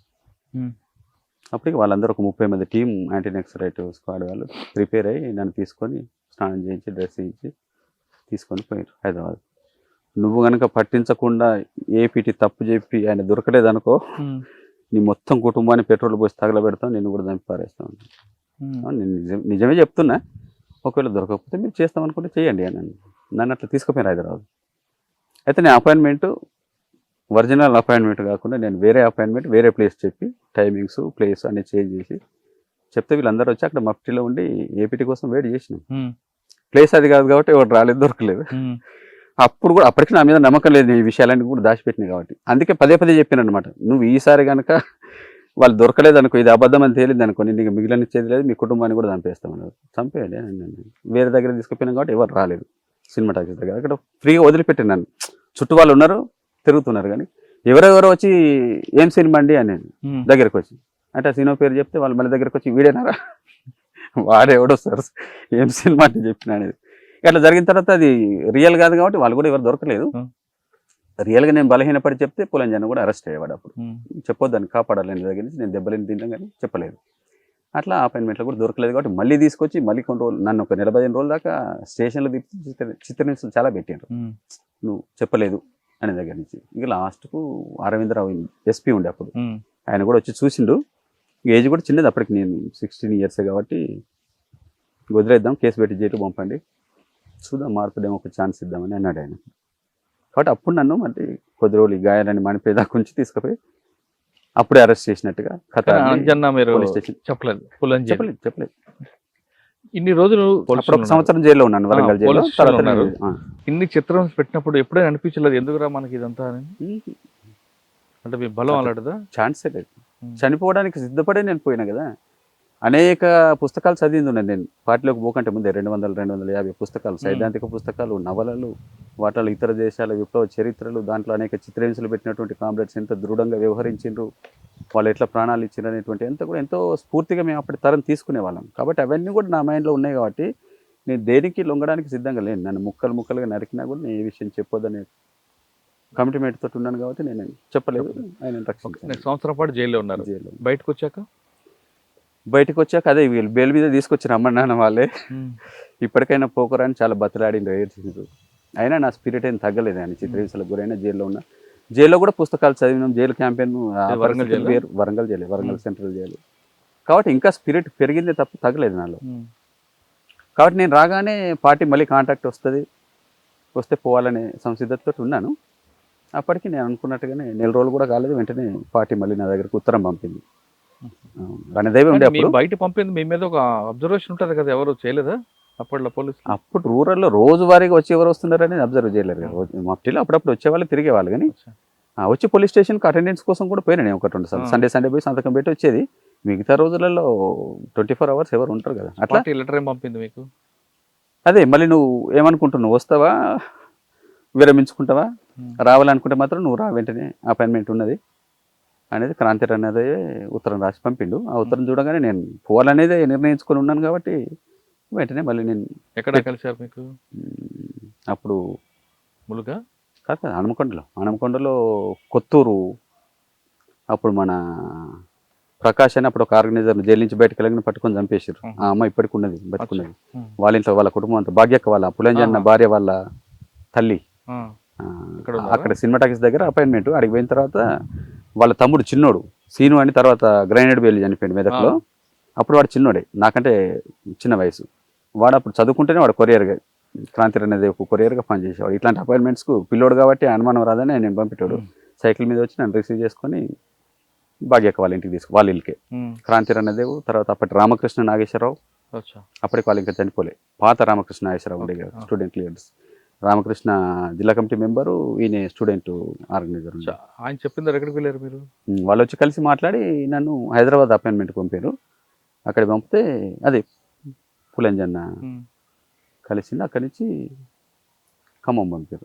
రెండోసారి జైలు నుంచి వచ్చిన తర్వాత నేను చిట్యాల ఏరియాకు ఆర్గనైజర్గా పంపిందని కలిసి. అప్పటికి మైదాన ప్రాంతాలలో ఆర్గనైజరు మాత్రమే ఉండేది. ఆర్గనైజరు రక్షణ కోసం ఒక దళ సభ్యుడు. జైలు నుంచి వచ్చిన తర్వాత సీదా చిట్యాల ఏరియా ఆర్గనైజర్ నన్ను పంపారు. అప్పటికి నాకంటే ముందు నల్లా వసంత్ అనే ఆర్గనైజర్ ఉండే అక్కడ. ఆయనను దండకారణ్యానికి ట్రాన్స్ఫర్ చేసింది పార్టీ. ఆయన ప్లేస్లో చిట్యాల ఆర్గనైజర్గా నన్ను నిర్ణయించారు కాబట్టి నన్ను పంపారు. ఆయన నాకు ఏరియా కొద్దిగా పరిచయం చేసేసి ఆయన డీకే వెళ్ళిపోయింది ట్రాన్స్ఫర్ అయ్యి. ఆయన ప్లేస్లో నేను చిట్యాల పరకాల ప్రాంతం. ఎంతకాలం పనిచేశారు? 91 ప్రారంభం దాకా నేను 87 నుంచి అంటే 3-4 సంవత్సరాలు. మీరేం చేశారు? చిట్యాల పరకాల ఏరియాలో చాలా గ్రామాలలో సంఘాల నిర్మాణము, యూత్ పెద్ద ఎత్తున కదలడము, రిక్రూట్ కావడం, ఇదంతా కూడా నేనున్నటువంటి కాలంలో జరిగినటువంటిది. ఆ గాజర్ల సారన్న అని వెలిశాల నుంచి బాలఘట్లో పనిచేస్తూ వాళ్ళు భార్య భర్తలు ఇద్దరిని పట్టుకొని చంపేశారు. ఆయన కూడా అప్పుడు 90లో నేను రిక్రూట్ చేసిన. అంతకుముందు ఆయన సంఘనాయకుడుగా చుట్టూ ఏరియాలో పరిచయం. చిట్యాల పరకాల ప్రాంతంలో ఏ గ్రామాలు ఎక్కువ పార్టీ పట్టుంటేది? చాలా గ్రామాలు, ఒక గ్రామం కాదు. దాంట్లో వెలిశాల కూడా ఒక గ్రామం, కానీ వెలిశాల ఒకటే కాదు.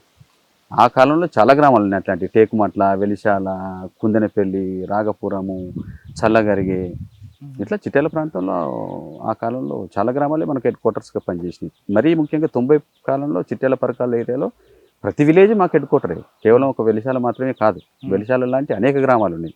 వెలిశాల సరే మొన్న ఏదో సురేందర్ పాట రాయడం, సభ పెట్టడం, దాంతో బాగా ఫోకస్ అయింది. కానీ కేవలం వెలిశాల కాదు, వెలిశాల లాంటి ఊర్లు చిట్యాల పరకాల ఏరియాలో కోకొల్లలు ఉన్నాయి. ప్రతి ఊరు అట్లాంటి ఊరే. టైంలో నిర్బంధం ఉండేది. ఆ నిర్బంధం ఎలా ఎదుర్కొనేవారు? అప్పుడు చాలా నిర్బంధం ఉండేది. 90 వచ్చేంత దాకా, 87 నుంచి 90 దాకా తిండి కూడా దొరకకపోయేది. అప్పుడు ఆ కష్టాలని దొరికేది కాదు, ప్రజల్లో పట్టుండేది కదా. భయం కదా, నువ్వు అన్నం పెట్టిన వాళ్ళని తీసుకుపోయి పోలీస్ స్టేషన్లో కొట్టడము, పోలీసులు కొట్టడము, సంఘాలలో పనిచేస్తున్నారు అని అనుకున్నటువంటి వాళ్ళని తీసుకుపోయి చిత్రహింసలు పెట్టి జైల్లో పెట్టడం, బూటక పెనుకొరలో చంపేయడం, ఇవన్నీ కొనసాగుతున్నప్పుడు ప్రజలలో ఒక భయాందోళన ఉంటుంది కదా. ప్రజలలో ప్రేమ ఉండేది, దాంతో పాటుగానే నిర్బంధం మూలంగా భయం ఉండేది. కాబట్టి అంత నిర్బంధంలో కూడా మాకు రహస్యంగా సహకరించేవాళ్ళు, బహిరంగంగా సహకరించకపోయేది. వాళ్ళు సహకరించారు కాబట్టి మా లాంటి ఆర్గనైజర్లు ఆ కాలంలో బతికారు. ఎవరు ఇళ్ళలోకి పోతే అప్పుడు మైదాన ప్రాంతం కాబట్టి ఇళ్లలోనే దాచుకునేవాళ్ళు. చిట్యాల నుండి ఎక్కడికి వెళ్ళారు? చిట్యాల పరకాల ఆర్గనైజర్గా పనిచేసి నేను 91 ప్రారంభంలో ఆ ప్రాంతాల నుంచి నన్ను ఏటూరు నాగరం దళ కమాండర్గా బదిలీ చేశారు. అప్పటికి అడవి ప్రాంత దళాలు 2 ఉండేవి, మహాదేవ్పూర్ దళము, ఏటూరు నాగరం దళం అని 2 దళాలు. ఏటూరు నాగరం దళానికి జంపన్న కమాండర్గా ఉండేవాడు నాకంటే ముందు. మహాదేవ్పూర్కు జనార్దన్ అనే ఒక కమాండర్ ఉండే, ఆయన చాలా కాలం కింద లోనిపోయి సాధారణ జీవితం గడుపుతున్నాడు. ఆ 2 అడవి దళాలు ఉండేది. ఏటూరు నాగర్ ఎంతకాలం పనిచేశారు? 91లో నేను పోతే జంపన్న రిలీవ్ అయిన ప్లేస్లో నేను కమాండర్ అయ్యాను. కమాండర్ అయినాక జస్ట్ 6-8 నెలల తర్వాత డీవీసీలోకి తీసుకున్నారు. అప్పుడు కొత్తగా ఈ అడవి ప్రాంతాన్ని అంతా ఉద్యమాన్ని విస్తరించాలనే దాంతో అదొక ప్రత్యేక జిల్లా కమిటీ ఏర్పాటు చేశారు. కరీంనగర్, ఖమ్మము, వరంగల్ జిల్లా ఫారెస్ట్ ప్రాంతాన్ని కలిపి NTFD అనే పేరుతోటి ఉత్తర తెలంగాణ ఫారెస్ట్ డివిజనల్ కమిటీ అని కొత్తగా డివిజనల్ కమిటీ ఏర్పాటు చేసినప్పుడు ఫస్ట్ డివిజనల్ కమిటీలో అదే Mahesh, Erramreddy Santosh Reddy divisional committee secretary. మళ్ళీ ఇక్కడ కూడా ఆయనతో కలిసి పనిచేసే అవకాశం వచ్చింది. అప్పటికి ఆయన జైలు నుంచి రిలీజ్ అయ్యి ఆ ప్రాంతానికి వచ్చింది కాబట్టి మళ్ళీ ఒకసారి అరెస్ట్ల కంటే ముందు మేము కలిసి పనిచేసినాం, అరెస్టుల తర్వాత మళ్ళీ అంటే పనిచేసాం. ఒక సంవత్సరం పనిచేస్తారు ఏటూరు ఆ, నాగరాజు? సంవత్సరం కాదు, 2000 సంవత్సరం దాకా నేను అక్కడే ఉన్నాను. ఈ 90 జిల్లా నుండి. కమిటీ ఏర్పడినప్పుడు ఆయన ఫస్ట్ రిలీవ్ అయినప్పుడు జంపన్న జిల్లా ఎన్టీఎఫ్డి కార్యదర్శి అయ్యాడు. ఆయన రిలీవ్ అయ్యి పై కమిటీలోకి పోయినప్పుడు నేను ఆ కమిటీ కార్యదర్శి అయ్యాను. 95 వరకు నేను కార్యదర్శి అయినా. 95లోనే ఉత్తర తెలంగాణ స్పెషల్ జోన్ NTHJC ఏర్పడింది కదా, ఆంధ్ర నుంచి విడదీసి అదొక రాష్ట్ర కమిటీ స్థాయి ఇవ్వడం కానీ జరిగింది. అదే టైంలో ఏటూరు నాగరం పోలీస్ మీద దాడి ఉంటుంది. 95 నుంచి 2000 వరకు 5 సంవత్సరాలు నేను NTHJC మెంబర్గా కానీ అప్పుడేం పనిచేసిన. దాడి లేదు ఏటూరు నగరం ఏటూరు నగరం స్టేషన్ మీద నేను పోయిన తర్వాత గణేష్ వాళ్ళు ఇప్పుడు చనిపోయిన ఉదయ్ నాయకత్వంలో ఏటూరు నగరం దాడి చేసిన. కానీ ఏటూరు నగరం పోలీసు దాడికి ముందు ఏటూరు నగర్లో ఒక ఆర్టీసీ బస్సును పేల్చాడు, ప్రయాణికులు చనిపోతారు. అది కూడా నేను డీకే ట్రాన్స్ఫర్ అయిన తర్వాత జరిగింది, నేను పరోక్షంగా విన్నాను రిపోర్ట్. అది మిస్టేక్లో జరిగింది. తర్వాత దాని మీద కూడా పార్టీ రివ్యూ చేసి అది తప్పు, వాస్తవంగా పోలీసు వాళ్ళు అనుకుని పేల్చారు. అవును, అది పోలీసు వాళ్ళు జాగ్రత్తగా తప్పుకోవడంతో సాధారణ జనం రావడం, ఆ జనం అందరూ కూడా మాకు ఆత్మీయులే, మా సంఘాలలో పనిచేసే వాళ్ళు, పరిచయం తిండి పెట్టినటువంటి కుటుంబాలే.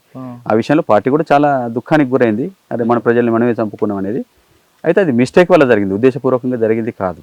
ఆ చేసినటువంటి మిస్టేక్ చేసిన వ్యక్తిని మరి పార్టీ సస్పెండ్ చేసింది కదా, సస్పెండ్ చేస్తే ఆయన ప్రస్తుతం నారాజు ఇక్కడే తర్వాత ఉన్నారు, ఆయన బయటకు వెళ్ళిపోయాడు. ఏటూరు నగరం పట్టుకెళ్ళారండి మీరు? అదే 2000 వరకు నేను NTFD కార్యదర్శి, NTHJC మెంబర్గా పనిచేశాను. తర్వాత 2000 చివరిలో దండకరణ్యం ట్రాన్స్ఫర్ అయ్యాను. అక్కడ ఎవరు బాధ్యులు మీకు?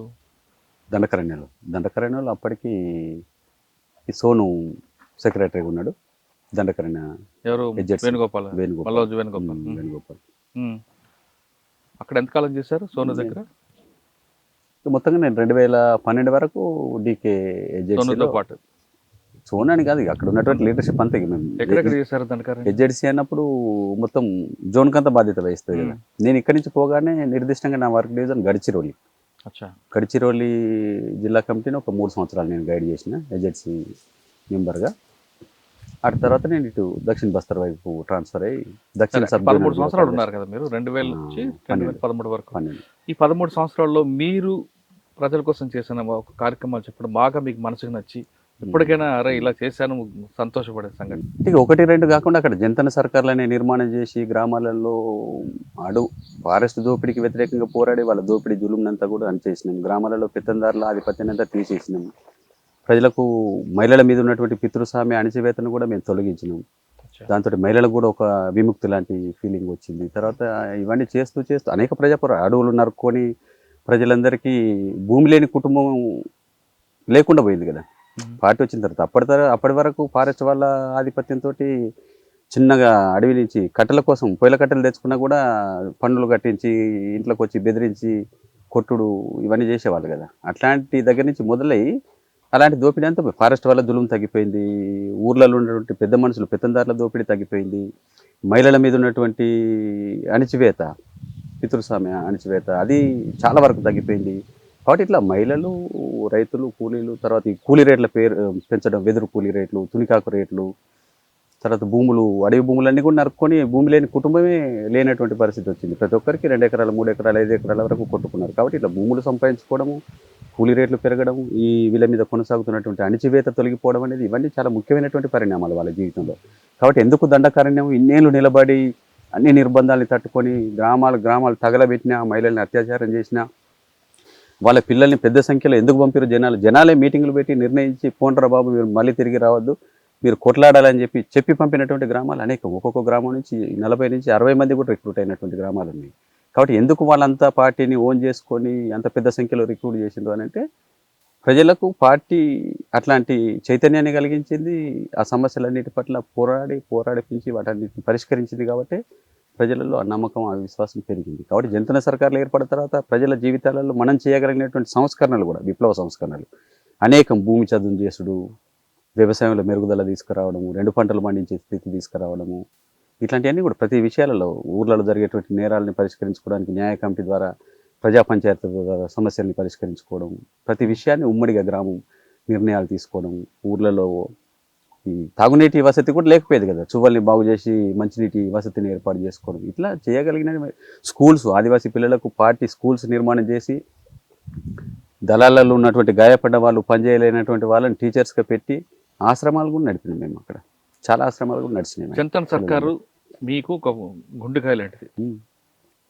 దండకార్యంలో మీరు చేసిన అభివృద్ధులు జనతా సర్కార్ ప్రధానంగా కనిపిస్తారు. కానీ అదే జనతా సర్కార్ మీద పోలీసుల వైపు నుంచి కూడా చాలా విమర్శలు ఉన్నాయి. మీరు చెప్పిన అన్ని కార్యక్రమాల్లో చెరువులు తవ్వించారు, మంచి కార్యక్రమం చేశారు.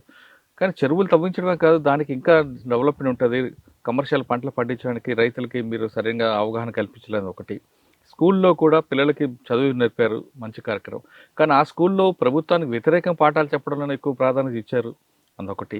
మీరు చెప్తున్నట్లుగా గ్రామాల్లో ఉండి అందరూ పార్టీ వైపు వచ్చారు అంటున్నారు, కానీ బలవంతంగా బాలను తీసుకొచ్చి బాల కార్మిక సంఘాలను పెట్టి వాళ్ళని నేర్పించారని ఒకటి. ఇంత అభివృద్ధి చేస్తున్న ఊర్లోకి రోడ్లు లేకుండా అడ్డుకున్నారని ఇటువంటివన్నీ కూడా పోలీసులు చెప్తుంటారు. వీళ్ళు ఈ మొత్తం జనతా సర్కారు అని దండకారిణిని ఒక పార్టీగా చేసుకొని వాళ్ళ రాజ్యాన్ని నడిపారు. 2014 వరకు వాళ్ళ రాజ్యం ఉంది అక్కడ. కానీ వాళ్ళకి ప్రపంచం సంబంధం లేకుండా చేశారన్నది పోలీసులు అంటుంటారు. శుద్ధ అబద్ధం అండి. బయట జరుగుతున్నటువంటి అదొక చాలా తప్పుడు ప్రచారం. ఈ 14 సంవత్సరాల ప్రపంచం చాలా అభివృద్ధి చెందింది కదా, అవన్నీ కూడా వాళ్ళకి చూపించాలి కదా. వాళ్ళకి కేవలం దండకార్యం మాత్రమే అనుకుంటున్నారు, కానీ ఈ ప్రపంచం చూడాలి, బయటకు వచ్చాక నాగ్పూర్ కానీ గచ్చిరోలు కానీ ఇవన్నీ చూసి ఉంటే బాగుంటుంది కదా. లేదు, అది బయట వాళ్ళు అనుకున్నటువంటి భ్రమ. పోలీసులు చేస్తున్న తప్పుడు ప్రచారాన్ని నమ్మి అట్లా అనుకుంటున్నారు. కానీ పార్టీ ఎప్పుడు మేము చదువుల కోసం వాళ్ళని బయటికి పంపినటువంటి పిల్లలు కూడా చాలా మంది ఉన్నారు. మేము చెప్పగలిగిన మేరకు 3rd క్లాస్ 5th క్లాస్ మీరు ప్రజా వ్యతిరేక పాఠాలు చెప్పినట్టున్నారు కదా, మా సిలబస్ అంతా కూడా మీరు రెఫర్ చేయండి. మేము ఏం వాళ్ళకు హింసాపూర్తి రాజకీయాల గురించి పాఠాలు చెప్పినామా, సైంటిఫిక్ ఎడ్యుకేషన్ అనేది మేము ఏమైతే చెప్తున్నామో ఇప్పుడున్నటువంటి మీకు చెప్పిన పాఠాలు ఎక్కడ కూడా పార్లమెంట్ కానీ ఎన్నికల వ్యవస్థ గురించి లేదు కదండి. ఎన్నికల వ్యవస్థ గురించి ఉండదండి, మా అవగాహన అది కాదు కాబట్టి. కానీ నువ్వు సైంటిఫిక్ ఎడ్యుకేషన్ పిల్లలకు ఏం స్త్రీ పురుషులు కొద్దిమంది అద్భుతంగా వాటిని ఎంతో మెచ్చుకున్నటువంటి వాళ్ళు కూడా ఉన్నారు. ఇటు మహిళ ఏం పని చేయాలి, పురుషుడు ఏం పని చేయాలి, తరతరాలుగా వస్తున్నటువంటిది. నాగలి దున్నడం పురుషుడు అనుకుంటారు కదా, కానీ అక్కడ మనం చెప్పే పాఠాలలో చందు నాగలి దున్నుతున్నాడు, అది ఇంకొక మహిళ పేరు తోటి అట్లా ఉంటుంది అనమాట. అంటే చేసే దాంట్లో చిన్నప్పటి నుంచి వరకు మగ తేడా లేదు, ఎవరైనా కష్టపని చేసి చెప్పారు. కానీ నాగలి దున్నడం ఎప్పుడు పురాతన కాలం కదా, ఆ ట్రాక్టర్లు వచ్చే చాలా లేటెస్ట్ టెక్నాలజీ వచ్చింది కదా, అవి ఎందుకు పరిచయం చేయలేదు? ఆ స్థితికి వచ్చటానికే ఈ టైం పట్టింది. అవన్నీ ఇంకా చేసేవాళ్ళం, మేము చేయొద్దనేటువంటి మేము ఎక్కడ అబ్జెక్షన్ చేయలేదు. మేము ట్రాక్టర్లు ఉపయోగించడం కూడా మొదలు పెట్టినాం ఆ టైంకు. కానీ అప్పటికి మా ట్రాక్టర్లు తిరగలేని పరిస్థితి వచ్చేసింది కదా ఈ నిర్బంధం మూలంగా. గ్రామాలలో కూడా మనం ట్రాక్టర్లను అనుమతించినాం, అట్లాంటి వాటిని కూడా ఉపయోగించుకోవాలనే అవగాహనతో దాంతో కూడా కానీ దగ్గరలో ఉన్న పట్టణాలకి రహదారి సౌకర్యం లేకుండా చేశారు. కరెంట్ లేదు, రహదారి సౌకర్యం లేదు. చిన్న చిన్న రోడ్లు మేము కూడా వేసినాం. డాంబర్ రోడ్లు వేసే శక్తి మాకు లేదు. అయితే రోడ్లు చిన్న చిన్న అవసరాల మేరకు ఉన్నటువంటి రోడ్లను మనం ఎప్పుడు వ్యతిరేకించలేదు. కానీ మీకు జనతా సర్కార్కి దండకార్యంలో మంచి పట్టు ఉంది, అందులో ఎవ్వరు కాదంటారు. ఆ పట్టుని మీరు ఆసరాగా తీసుకొని ప్రభుత్వాన్ని మీ దగ్గర పిలిపించి ఇటువంటి కార్యక్రమాలు చేపట్టుంటే ఇంకా పట్టు ఉండేది కదా మీకు. అట్లా వింటదని అనుకుంటున్నారా మీరు కూడా? నిజంగా ప్రభుత్వం వీళ్ళ ముందు వాళ్ళని పెడతారు, వాళ్ళని పెట్టి వాళ్ళ ద్వారా చేసుకొని ఉంటే ఇంకా మీకు పట్టుండేది కదా. మేము అట్లా కూడా అనుకొని అట్లా ఆహ్వానించినాం, కానీ అట్లా వాళ్ళు సిద్ధంగా లేరు. అట్లా చేస్తే క్రెడిట్ మాకు వస్తుంది అనే దగ్గర నుంచి చేయడానికి వాళ్ళే నిరాకరించారు. మేము అట్లా కూడా చేయడానికి సిద్ధంగా ఉండి అట్లా కూడా ఆహ్వానించాం. అంటే సమీప గ్రామాల్లో మీరు అనుకున్న ఆదివాసులను లేదా ఇంకో వ్యక్తిని నిలబెట్టి ప్రజాస్వామ్యబద్ధంగా ఎన్నికల్లో పోటీ చేయించి వాళ్ళ ద్వారా వాళ్ళ గొంతును వినిపించుంటే ఖచ్చితంగా ప్రభుత్వం మీ దగ్గరకు వచ్చి ఉండేదని కొంతమంది అంటుంటారు. కానీ మీరు కేవలం ఈ దండకార్యమే ప్రపంచం అనుకుని నమ్మబట్టే ఈరోజు పార్టీ దూరం అయిపోయింది. అది కాదండి, అది కానీ పార్టీ ఒకప్పుడు మీరు అన్నట్లుగా గ్రామాలు పట్టణాలు మైదాన ప్రాంతాల్లో ఉన్న మంచి పట్టున్న పార్టీ క్రమేపీ ఇవన్నీ ఈ 3 వర్గాలు దూరం అయ్యి కేవలం ఆదివాసీలకు మాత్రమే పరిమితం అయిపోయింది. అదొక కారణము. ఇది పార్టీ కూడా రివ్యూ చేసింది. అంటే మైదాన ప్రాంతాలలో పట్టణాలలో ఉండి అప్పుడు తీవ్రంగా నష్టపోవడం మూలంగా ఇక్కడున్న మిగిలిన శక్తులనైనా మనం కాపాడుకోవాలనే ఉద్దేశంతో పార్టీ వీళ్ళందరినీ రిట్రీట్ చేసి అడవి ప్రాంతానికి తీసుకొచ్చింది. కానీ అదే అడవుల్లో కొన్ని ఫ్యాక్టరీస్ ఉన్నాయి, లాయిడ్ కంపెనీ కానీ ఇటువంటి. బయట ఉన్నప్పుడు మీకు ప్రతి కార్మిక సంఘంలో కూడా ప్రతి కంపెనీ దగ్గర కార్మిక సంఘం ఉండేది, మీకు మంచి పట్టు ఉండేది, సింగరేణి లాంటిది అని కుదరదు. కానీ అక్కడ ఉన్న కంపెనీలో ఒక ఎర్ర జెండా కూడా కనపడదు. ఎందుకండి అక్కడ కూడా మేము పట్టణాలకు విస్తరించలేదు, ఆదివాసీ గ్రామాల వరకు అంటుంది. దండకార్యంలో ఎక్కడ దండకార్యం గచ్చిరోలే కానీ కొన్ని కంపెనీలు ఉన్నాయి అక్కడ. మరి మేమున్న ప్రాంతంలో లేవు. గచ్చిరోలు లాయిడ్ కంపెనీ ఉంది కదండి. లాయిడ్ కంపెనీ ప్రారంభం అవుతున్నప్పుడు మేము దాన్ని వ్యతిరేకించినాం. గ్రామాలలో ప్రజలు దానికి వ్యతిరేకంగా పోరాడారు. బలవంతంగా పెట్టబడ్డది. అప్పుడు ప్రజలు పెట్టిన తర్వాత కూడా అక్కడ ఒక ఎర్ర జెండా కనబడదు కదా, కార్మిక సంఘం ఉండదు. అదేవిధంగా ఏఓబి తీసుకోండి, అక్కడ ఎస్ఆర్ పైప్ లైన్స్ ఉన్నాయి, అక్కడ కూడా కార్మిక సంఘం కనపడుతుంది. అంటే మీకు ప్రధాన పట్టు అనేది ఇక్కడ ఫ్రంటల్ ఆర్గనైజేషన్ కదా, అది ఎందుకు క్రమేపీ దూరం అవుతుంది? ఆ విషయాన్ని పార్టీ ఎందుకు గుర్తించలేకపోయింది? పార్టీ గుర్తించింది. సమీప మైదాన ప్రాంతాలు పట్టణాలు కూడా మనం విస్తరించాలి, అక్కడ కూడా వివిధ రకాల వర్గాలని ఆర్గనైజ్ చేయాలనేటువంటిది పార్టీ ఎప్పుడూ రివ్యూ చేసి DKHZC తీర్మానాలు కూడా చేసింది. దాని మీద పరిమితంగా కొద్దిమంది శక్తుల్ని కూడా అలర్ట్ చేసింది. కానీ అంటే ఇప్పుడు ఆ ప్రాంతాన్ని ఆర్గనైజ్ చేయడానికి ఆ టాలెంట్స్ ఉన్నటువంటి శక్తులు కూడా కావాలి. మనకు వచ్చిందంతా కూడా రూరల్ నుంచి చదువు రానటువంటి క్యాడర్ ఎక్కువ భర్తీ అయిన వాళ్ళు. కాబట్టి నువ్వు విద్యార్థుల దగ్గరికి పోవాలన్నా, ఒక కార్మికుడి దగ్గరికి పోవాలన్నా, వాళ్ళకి సంబంధించిన విషయాల మీద వాళ్ళకి అవగాహన కల్పించే రాజకీయ కెపాసిటీ ఉన్నటువంటి వాళ్ళని పంపాల్సి ఉంటుంది. మనం ఎందుకు దూరం అనుకుంటారు అలాగా? బాగా చదువు మీరు మీ టైంలో ఐడియాలజీ అంటే ఇక్కడ మైదానాలు పట్టణాలు బలహీనపడడం అనేది పార్టీకి ఒక పెద్ద డ్రాబ్యాక్. అది ఎందుకు బలహీనపడింది? అది ఇప్పుడు చెప్పిన కదా, అంటే ఇక్కడ తీవ్రమైన నిర్బంధం కొనసాగించింది ప్రభుత్వం. దాంతో ఇక్కడ ఉన్న వాళ్ళు చాలా మంది ఎన్కౌంటర్లలో చనిపోయారు, మైదానాలు కానీ పట్టణాలు కానీ. చివరికి చెరుకూరు రాజకుమార్ దాకా కూడా పట్టణాలలో కొద్ది మందినైనా మనం మిగిల్చి చేసినాం అట్లా. కానీ అందరూ అరెస్టులు కావడం, బూటకపు ఎన్కౌంటర్లలో చనిపోవడం జరిగింది. తర్వాత మిగిలిన కొద్ది మందిని మనం రక్షించుకోవడానికి మనం అడవులకు తరలించినాం. కానీ చెరుకూరు రాజకుమార్ గారు చనిపోయినా, ఎవరు చనిపోయినా ఇప్పుడు సాంబయ్య లాంటి వాళ్ళు, కరెక్ట్ కట్టిన వాళ్ళు చాలా మంది పట్టణాలు ఉన్నారు. వాళ్ళందరినీ ఎందుకు కూడగట్టలేదు పార్టీ? అదే అంటున్నాం కదా, కూడగట్టే వాళ్ళందరినీ మిగిలిన వాళ్ళను రక్షించుకోవడంలో భాగంగా అడవికి తీసుకుపోయిన తర్వాత మేము అన్నింటినీ వదిలేసాం. ఇక రక్షణే ప్రధానం, లేకపోతే ఆ కూడగట్టే శక్తిని ఆ కొద్ది మందిని కూడా మనం కోల్పోతాం అనేటువంటి స్థితి వచ్చిన తర్వాత వాళ్ళందరినీ మనం రక్షించుకోవడానికి తెచ్చిన తర్వాత అక్కడ ఎవరు లేకుండా అయినారు. పట్టణాల మైదానాలన్నీ కాల్ చేసి ప్రజల్లో మార్పు వచ్చింది అనుకుంటా. లేదు, ప్రజలలో మార్పు కూడా వచ్చింది. కానీ ఆ మార్పు వచ్చే కంటే ముందే మేము అక్కడ ఉన్నటువంటి శక్తుల్ని తరలించినాము. తరలించిన తర్వాత దాన్ని కంటిన్యూ చేసేటువంటి శక్తి లేకుండా పోయింది. నీకు పట్టణాలలో ఎంత నిర్బంధం ఉన్నా ఆర్గనైజర్లు కంటిన్యూగా మా నిర్మాణాలు కొనసాగినప్పుడు ఈ దుస్థితి రాలేదు. ఎందుకంటే కంటిన్యూగా పార్టీ వాయిస్ ఏంటిది అనేది బయట మీడియా చెప్పేటువంటి రకరకాల కట్టుకథలు ఉంటాయి, పోలీసు వాళ్ళు చెప్పే వర్షన్ వేరు ఉంటుంది. అసలు వాస్తవం ఏంటిది అనేది ఎప్పటికప్పుడు ప్రజలకు ఆ కాలంలో చాలా అందేది. ఎందుకంటే అట్లాంటి నెట్వర్క్, అట్లాంటి మెకానిజం ఉండేది ఆర్గనైజర్లు ఉన్నప్పుడు. ఆర్గనైజర్లే మేము లేకుండా మొత్తం అడవులకు తరలించబడిన తర్వాత నీకు ఆ నెట్వర్కే లేదు మనది. అదే అనుకుంటారా?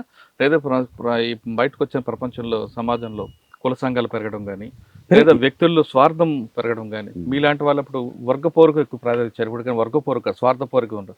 ఇది కూడా పార్టీ దూరం అవడానికి ఒక కారణం అనుకోవచ్చా? అది ఒక కారణము. కానీ నిజంగా పార్టీ ఉండి ఉంటే దానికి వ్యతిరేకంగా కూడా ప్రోగ్రామ్ తీసుకుని ఎడ్యుకేట్ చేస్తే ఇంకా కొంత ఆలోచించేటువంటి శక్తులన్నింటినీ కూడా కూడగట్టాలి. 2014లో ఒక తీర్మానంలో పార్టీ క్రమేపీ దూరం అవుతుంది, దాని కారణాలు రాయించుకున్న బుక్కులు తర్వాత ఎందుకు దాన్ని పక్కన పెట్టుకుంటూ వచ్చారండి? పక్కకు పెట్టడం అంటేనే పార్టీకి సంబంధించిన శక్తి సామర్థ్యాల సమస్య కూడా ఉందండి. ఒకప్పుడు మైదానం నుంచి పట్టణాల నుంచి రిక్రూట్మెంట్ కంటిన్యూస్గా వచ్చినప్పుడు వాళ్ళు కొద్దిగా బెటర్గా ఉంటారు కాబట్టి ఆ టాలెంట్స్ తోటి వాళ్ళు అట్లాంటి వర్గాలలో పోయి పనిచేసే వాళ్ళు ఉండేది. మా రిక్రూట్మెంట్లోనే మొత్తంగా ఆదివాసీ ప్రాంతానికి పరిమితమైన, అది వాస్తవమే. ఆదివాసుల నుంచి చదువు రాని వాళ్ళ రిక్రూట్మెంటే ఎక్కువ. కాబట్టి వాళ్ళు దళాలలో కమాండర్లుగా, అంతకంటే పై స్థాయిలో మిలిటరీ చర్యలు చేసి ఇట్లాంటి వాళ్ళు, లేదా గ్రామీణ ప్రాంతంలో ఉన్న ప్రజల్ని ఆర్గనైజ్ చేసే శక్తి సామర్థ్యాలు పెరిగినాయి తప్ప. అంతేనా? పట్టణాలు లేదు, స్టేట్ కమిటీకి సెంట్రల్ కమిటీ మధ్యన గ్యాప్ రావడం, సెంట్రల్ కమిటీలో విడిపోవడాలు, సెంట్రల్ కమిటీలు రకరకాల భిన్నాభిప్రాయాలు రావడం అది కారణం అనుకో. భిన్నాభిప్రాయాలు ఈ విషయాలలో లేవు. మైదాన ప్రాంతాలలో కానీ పట్టణాలలో కానీ మళ్ళీ మనం ఎంటర్ కావాలి, అక్కడ ఉన్నటువంటి వివిధ రకాల వర్గాలకు పోవాలి, వాళ్ళని ఆర్గనైజ్ చేయాలనే దాంట్లో భిన్నాభిప్రాయాలు లేవు. కానీ మనకు శక్తులు లేక దాన్ని మనం చేయలేకపోయినాం. 1-2 చోట్ల మనం అలాంటి చేసిన దగ్గర కొద్ది ఫలితాలు వచ్చినాయి, దాన్ని కంటిన్యూ చేయలేకపోయినాం. ఇవన్నీ మన బలహీనతలు. అలాంటి శక్తులు లేకపోవడం, వాళ్ళని గైడ్ చేసే శక్తులు లేకపోవడంతో మనం దాన్ని ఎంటర్ అయ్యి అట్లా చేయలేకపోయినాము. ఆ విషయాలలో భిన్నాభిప్రాయం లేదు. అది చేయాలనేది. దాదాపు 13 సంవత్సరాలు ఉన్నారు దొండకారణ్యం, బాగా నిర్బంధం.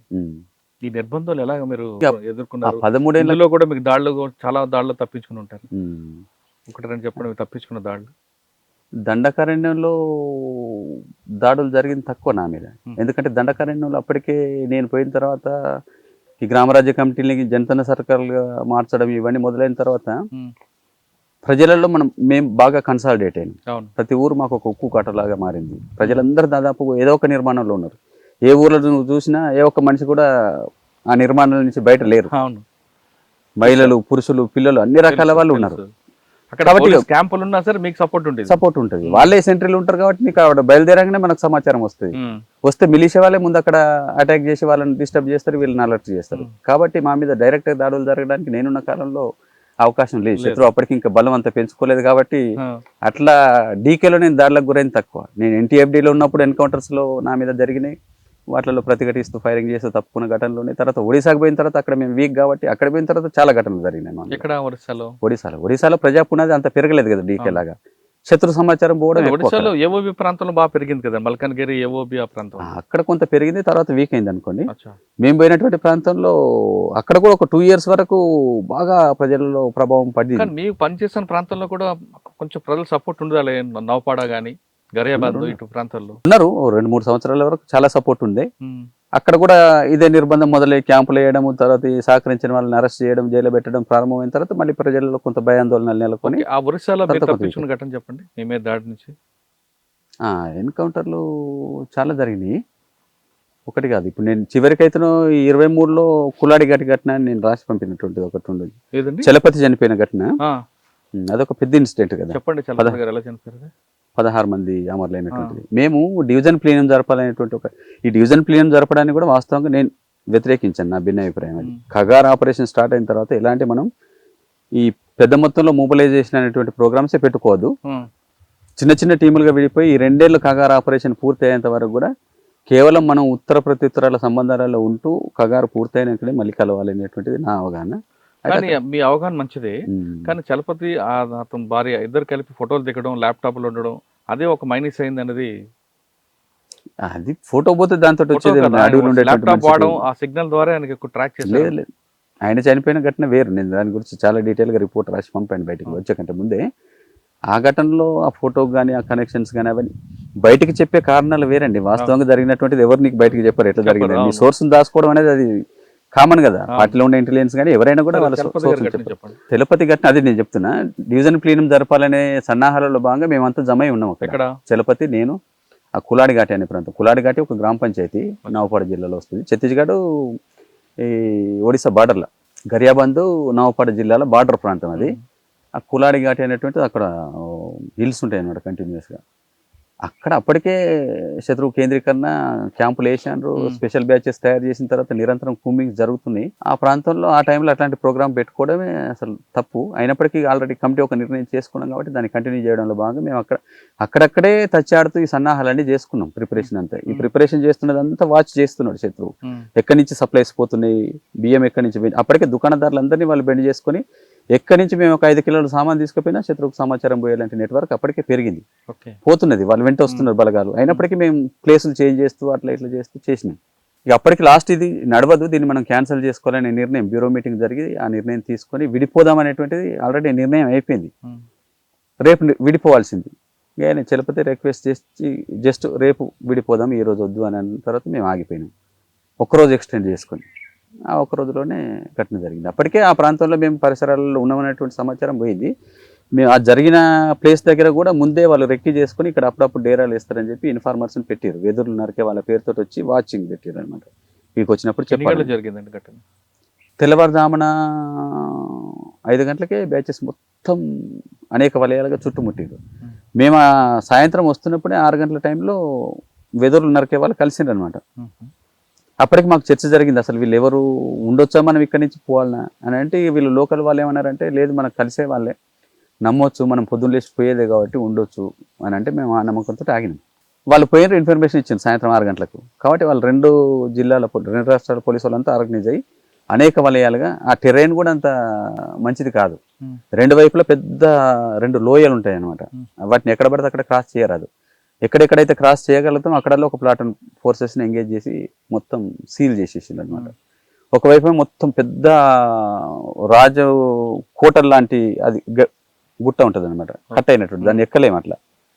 మిగతా ఇవంతా 2 నాలాలు ఉంటాయి, వీటిని కూడా మనం ఎక్కడంటే అక్కడ చేయలేము. ఆ కింది వైపే క్రాస్ చేసేటువంటి 2-3 ప్లేసులు ఉంటాయి. వాళ్ళు ఇదంతా ఒక పథకం ప్రకారం రెక్కి చేసుకొని, మేము ఈ 2 నాలాలకు యువతల వైపు ఉన్నాం, ఇటువైపు నుంచి వచ్చింది అనమాట ఒక బ్యాచ్. వచ్చి వాళ్ళు ఫైరింగ్ చేయకుండా చుట్టుముట్టినట్టుగా శబ్దాలు చేయడంతో మేము అలర్ట్ అయి తెల్లవారుజామున. మీరు ఉన్నారా? నేను కూడా ఉన్నాను ఘటనలో. ఆ నది దాటేసి అటువైపు పోయినాం అన్నట్టు. అటువైపు పోయి అవతల నది కూడా దాటేసి వెళ్ళిపోవాలనేది మా నిర్ణయం. అయితే అప్పటికి వాళ్ళు ప్లాన్గా దిగ్బంధనం చేశారు కాబట్టి దాటే పాయింట్స్ అన్ని మేము అటు పోగానే ఈ పాయింట్ని కూడా వాళ్ళు ఆక్యుపై చేసి సీల్ చేసేసారు. మేము 2 నాలుగుల మధ్యలో ఇరుక్కుపోయినాం. మొత్తంగా అందులో 3 రోజుల యుద్ధము, 35 సార్లు మా మీద ఎదురు బదురు కాల్పులు, అనేక సెల్లింగ్ చేయడం, ఇదంతా జరిగిందన్నమాట. 3 రోజులలో దాదాపు 16 మంది కామ్రేడ్స్ని కోల్పోయినాం ఆ ఘటనలో. నేను ఆ 3 రోజులు కూడా చక్రబంధం మధ్యలోనే ఉండి ఆ రిపోర్టు నేను కూడా చనిపోతా అనేటువంటి ఉద్దేశంతో, బతికే ఛాన్స్ లేదు, హోప్ లేదు అప్పటికి. ఆ ఉద్దేశంతో ఈ ఘటన ఎందుకు జరిగింది, ఎట్లా జరిగింది అనేది బయట ప్రపంచానికి తెలవాలని నేను అక్కడే, నా దగ్గర మొబైల్ ఉండేది, నేను టైప్ చేసేది కాబట్టి ఈ రిపోర్ట్ అంతా కూడా నేను అక్కడ నుండి టైప్ చేసి బయటికి పంపాలనే ఉద్దేశంతో ప్రిపేర్ చేసిన తర్వాత 3వ రోజు ఈ బలగాలన్నీ విత్డ్రా అయిన తర్వాత నేను అక్కడి నుంచి ఎస్కేప్ అయి బయటకు వచ్చి మళ్ళీ ఆర్వీ ప్లేస్లో మిగతా తప్పుకున్న వాళ్ళందరం కలుసుకొని ఆ తర్వాత ఒక 4-5 రోజులకి నేను ఊరు సింపతైజర్ మొబైల్ ద్వారా ఇంటర్నెట్కి పంపి అట్లా బయటికి పంపాను ఆ రిపోర్ట్. అట్లా ఆ ఘటనలో 16 మంది నా చుట్టూ. 3 రోజుల్లో చలపతి గారి బాడీని తీసుకున్నారా లేదా పోలీసులు తీసుకెళ్ళిపోయారా? పోలీసులు ఈ 16 మంది ఎవరికి తీసుకుపోలేదు, నేను తీసుకుపోయే ఛాన్సే లేదు, అక్కడి నుంచి బతికే ఛాన్స్ లేదు, వాళ్ళ శవాల్ని తీసుకుపోయే పరిస్థితి లేదు. కానీ మీకు ఎప్పుడు తెలిసింది చలపతి గారు అమరాడని? ఎప్పుడు తెలియడం ఏంటి, మేము 16 మంది మా సహచరులందరూ మా చుట్టూతోనే చనిపోయారు. మేము ఈ వలయాన్ని బ్రేక్ చేసుకుని ఏదో ఒక పద్ధతులలో బయటికి పోవాల్సిందే, వేరే మార్గం లేదు. అప్పటికి 3 రోజులు మేము వరుసగా గోలుగా తిరిగాము, ఎక్కడ పోయినా కూడా బ్యాచ్ తోటి ఫైరింగ్ జరిగింది. 30 సార్లు ఫైరింగ్ అంటున్నాను కదా, షెల్లింగ్ చేసారు మేము. కాబట్టి ఏమనుకున్నామంటే ఈ రాత్రి చీకటిని ఉపయోగించుకొని ఒక దగ్గర ఏదో ఒక దగ్గర గండి కొట్టుకొని మనం వెళ్ళిపోవాలి. చచ్చిపోయే వాళ్ళు చచ్చిపోతారు, బతికే వాళ్ళు బతుకుతారు. మీతో పాటు ఎంతమంది ఉన్నారు? మేము మొత్తం టీము 46 మంది, 46 మంది టీము. అందులో 16 మంది చనిపోయి 30 మందిని తప్పించుకున్నాం మేము. 3 రోజుల యుద్ధంలో అన్ని బలగాలు చుట్టుముట్టిన 30 మందిని బయటపడడం అనేది మామూలు విషయం కాదు. 16 మంది చనిపోయారు. అయితే బ్రేకింగ్ చేయాలనేటువంటి దాడిలో మేము అందరం పోయినాం కలిసే. మాకంటే ముందు ఒక టీం ఉంది, 5గురు, మేమంతా వాళ్ళ వెనకాల ఉన్నాం. ఎంత చేసినా చీకట్లో కాబట్టి వాళ్ళు మంచి కవర్లలో ఉన్నారు, వాళ్ళకు తూటాల సమస్య లేదు, షెల్స్ సమస్య లేదు. మా దగ్గర అప్పటికే అనేక సార్లు ఫైరింగ్ జరిగి తూటాలన్నీ కూడా అయిపోయినా మేము ధైర్యంతో పోయినాము. దగ్గర దాకా పోయి ఫైరింగ్ చేసినా కూడా వాళ్ళు మాకు ఛాన్స్ ఇవ్వలేదు.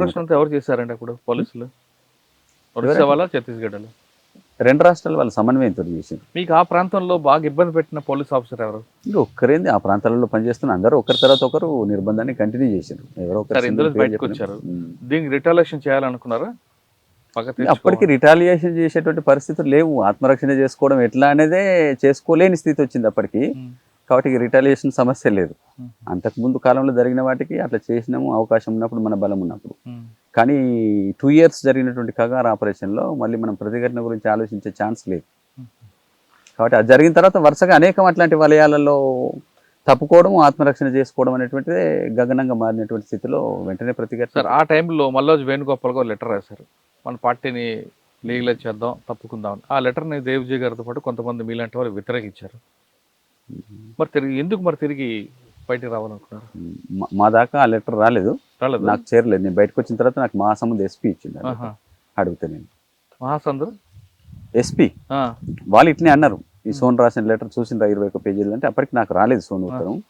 ఎందుకంటే ఈ 2-3 దాడులు చక్రబంధాలు వరుసగా జరిగిన తర్వాత నేను ఒక దగ్గర ఉండొద్దు అనేటువంటి నిర్ణయంతో మేము బలింగేర్ డివిజన్ వైపు వెళ్ళిపోయాను. ఒక బ్యాచ్, మా బ్యాచ్ ఇప్పుడు బయటకు వచ్చినటువంటి 15 మంది ఇంకొక 2 రెండోసారి దాడిలో అమరులైనరు. మేము అపాయింట్మెంట్ కోసం అసలు బాలకృష్ణను రక్షించుకోవాలనే ఉద్దేశంతో అప్పటికి నేను పెట్టిన ప్రపోజల్ ఏంటిదంటే, చాలా కేంద్రీకరణ ఈ నవపాడ గరియాబంద్ ప్రాంతంలో ఉంది. మేమంతా మొబిలైజ్ అయిన విషయం కంటిన్యూగా శత్రువుకు సమాచారం ఉంది.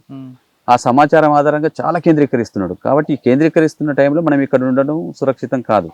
అప్పటికి పాక హనుమంతు కూడా ఈ ప్రాంతంలోనే ఉన్నాడు. మేమందరం కలిసి మీటింగ్ చేసుకున్నాం.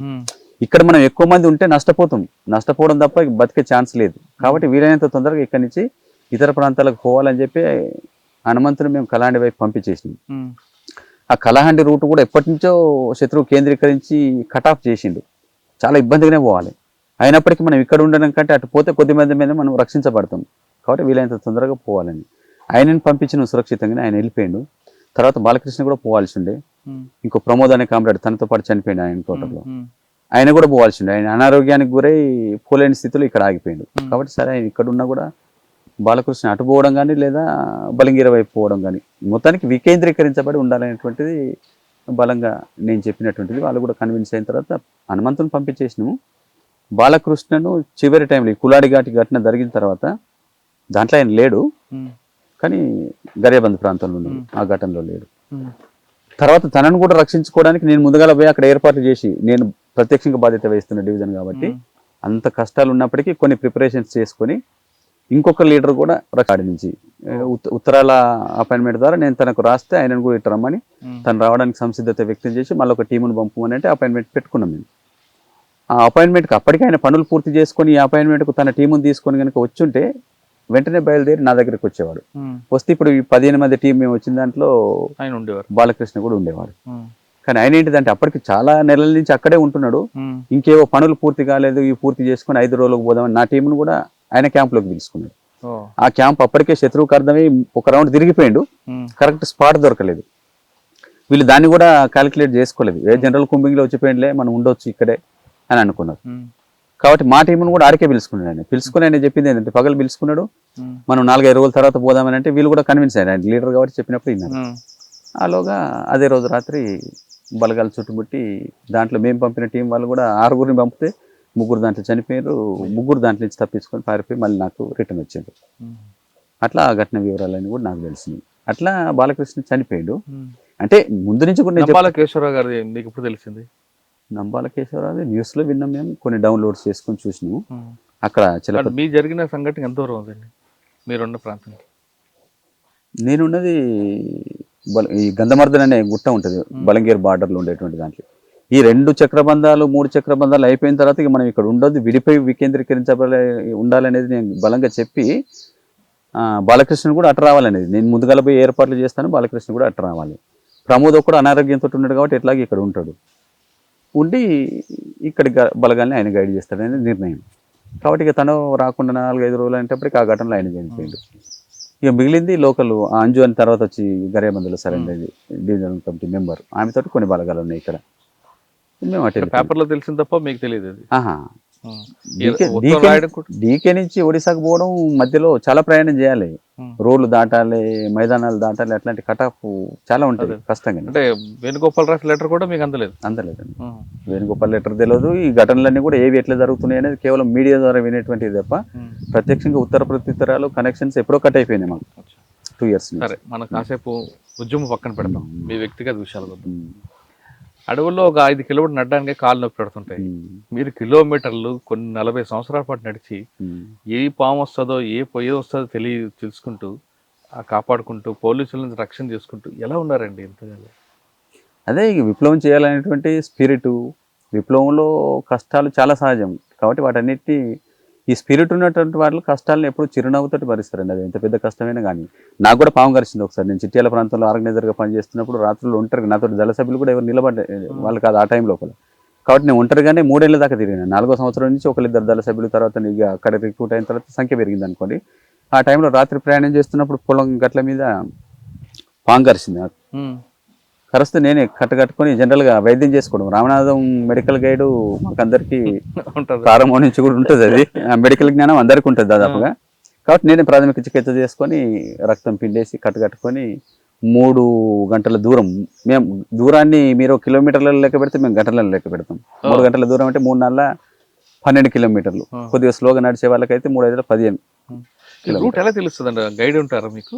లేదు, మేము తిరిగే క్రమంలో అన్ని గుర్తుపెట్టుకుంటాం కదా. ఒకసారి తిరిగితే వేరు, కానీ అనేక సార్లు ఆ ప్రాంతంలో ఆర్గనైజర్గా పనిచేస్తున్నప్పుడు ప్రతి దారి అనేక సార్లు తిరుగుతాం కదా, అట్లా గుర్తుపెట్టుకుంటాం. కాబట్టి అట్లా పాము గడిచినటువంటి అనేక రకాల ఇబ్బందులన్నింటినీ కష్టాలు బయట వాళ్ళకి భోజనాలు దొరకడం. మేము చిట్యాల ప్రాంతంలో పనిచేసినప్పుడు ఈ నిర్బంధం మూలంగా పాసిపోయిన అన్నం కూడా తినేది. ఒకసారి రాత్రిపూట ఒక ఇంటి దగ్గర మూట కట్టి ఇంత పచ్చడేసి ఇస్తే దాన్ని 2 పూటలు తినేవి. 2వ పూట వరకు అది నీళ్లు కాలేదు. అయినా అక్కడ ఒడిశాలో భోజనం కొంచెం వేరేగా ఉంటుంది కదా, అంత స్వీట్ ఉంటుంది, పెసరపప్పు ఎక్కువ వాడతారు. ఎక్కడి ప్రజల దగ్గరికి పోయినప్పుడు అక్కడి ప్రజల అలవాట్లను మన అలవాట్లుగా మార్చుకోవడం అనేది మా ఎడ్యుకేషను. కాబట్టి పార్టీలో అట్లా మనం ఎవరి దగ్గరికి పోతే వాళ్ళతో వాళ్ళ భాష నేర్చుకోవడం, వాళ్ళ సాంప్రదాయాన్ని గౌరవించడం, వాళ్ళు పెట్టిన తిండి తినడం. మన ఇష్టాలకు ప్రాధాన్యత లేదు పార్టీలో ఎప్పుడు కూడా. కాబట్టి వాళ్ళు పొక్కాలని తింటారు. రాత్రిపూట మిగిలినటువంటి అన్నంలో నీళ్లు పోసి పెట్టేసి తెల్లారి ఆ నీళ్ళలో కొంత అన్నం ఉంటుంది, దాన్ని ఒక ఉల్లికాయ ముక్కతోటి కట్ చేసుకుని పెట్టుకొని తింటారు. అది ఎండాకాలం ఎక్కువ తింటారు. మిగతా కాలంలో కూడా కొన్ని ఫ్యామిలీస్ తింటుంటారు. ప్రతి కుటుంబంలో పొక్కలు అనేది గుడాకు కూడా తింటారు. పొద్దున్న లేక నోట్లో గుడాకు పెట్టుకుంటారు. గుడాకు చాలా తింటారు. గుడాకి ఆదివాసులలో కూడా అలవాటు కాబట్టి వీళ్ళు కూడా కొద్దిమంది తంబాకు తినడము. సరే, ఇంకా అలవాట్ల గురించి కాదు, మీ వివాహం, మీ తమ్ముడు, ఇది ఒక చెప్పండి ఒకసారి. ఆయన ఎందుకు వచ్చారు అడవులోకి? ఆయన కూడా భావజాలమేనా?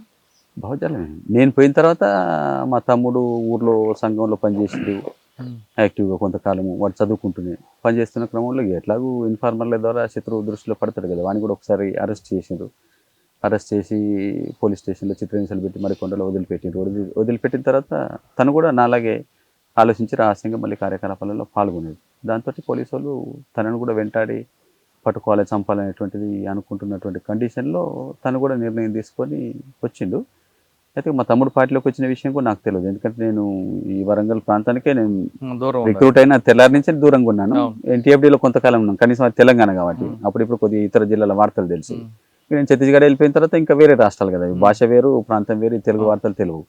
ఈ రిక్రూట్ అయిన విషయం కూడా నాకు తెలియదు. వరంగల్ జిల్లా కమిటీ రిక్రూట్ చేసి తనని చిట్యాల ఏరియాలో పెట్టారు.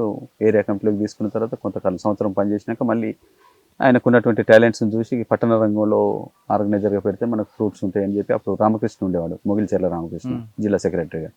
వాళ్ళు ఆలోచించి మళ్ళీ మైదాన ప్రాంతం నుంచి పట్టణానికి పంపారు. కార్మిక రంగంలో ఆర్గనైజర్గా పనిచేస్తూ ఆయన లోపల నుండి గైడ్ చేసేవాడు వాడు కదా రామకృష్ణ.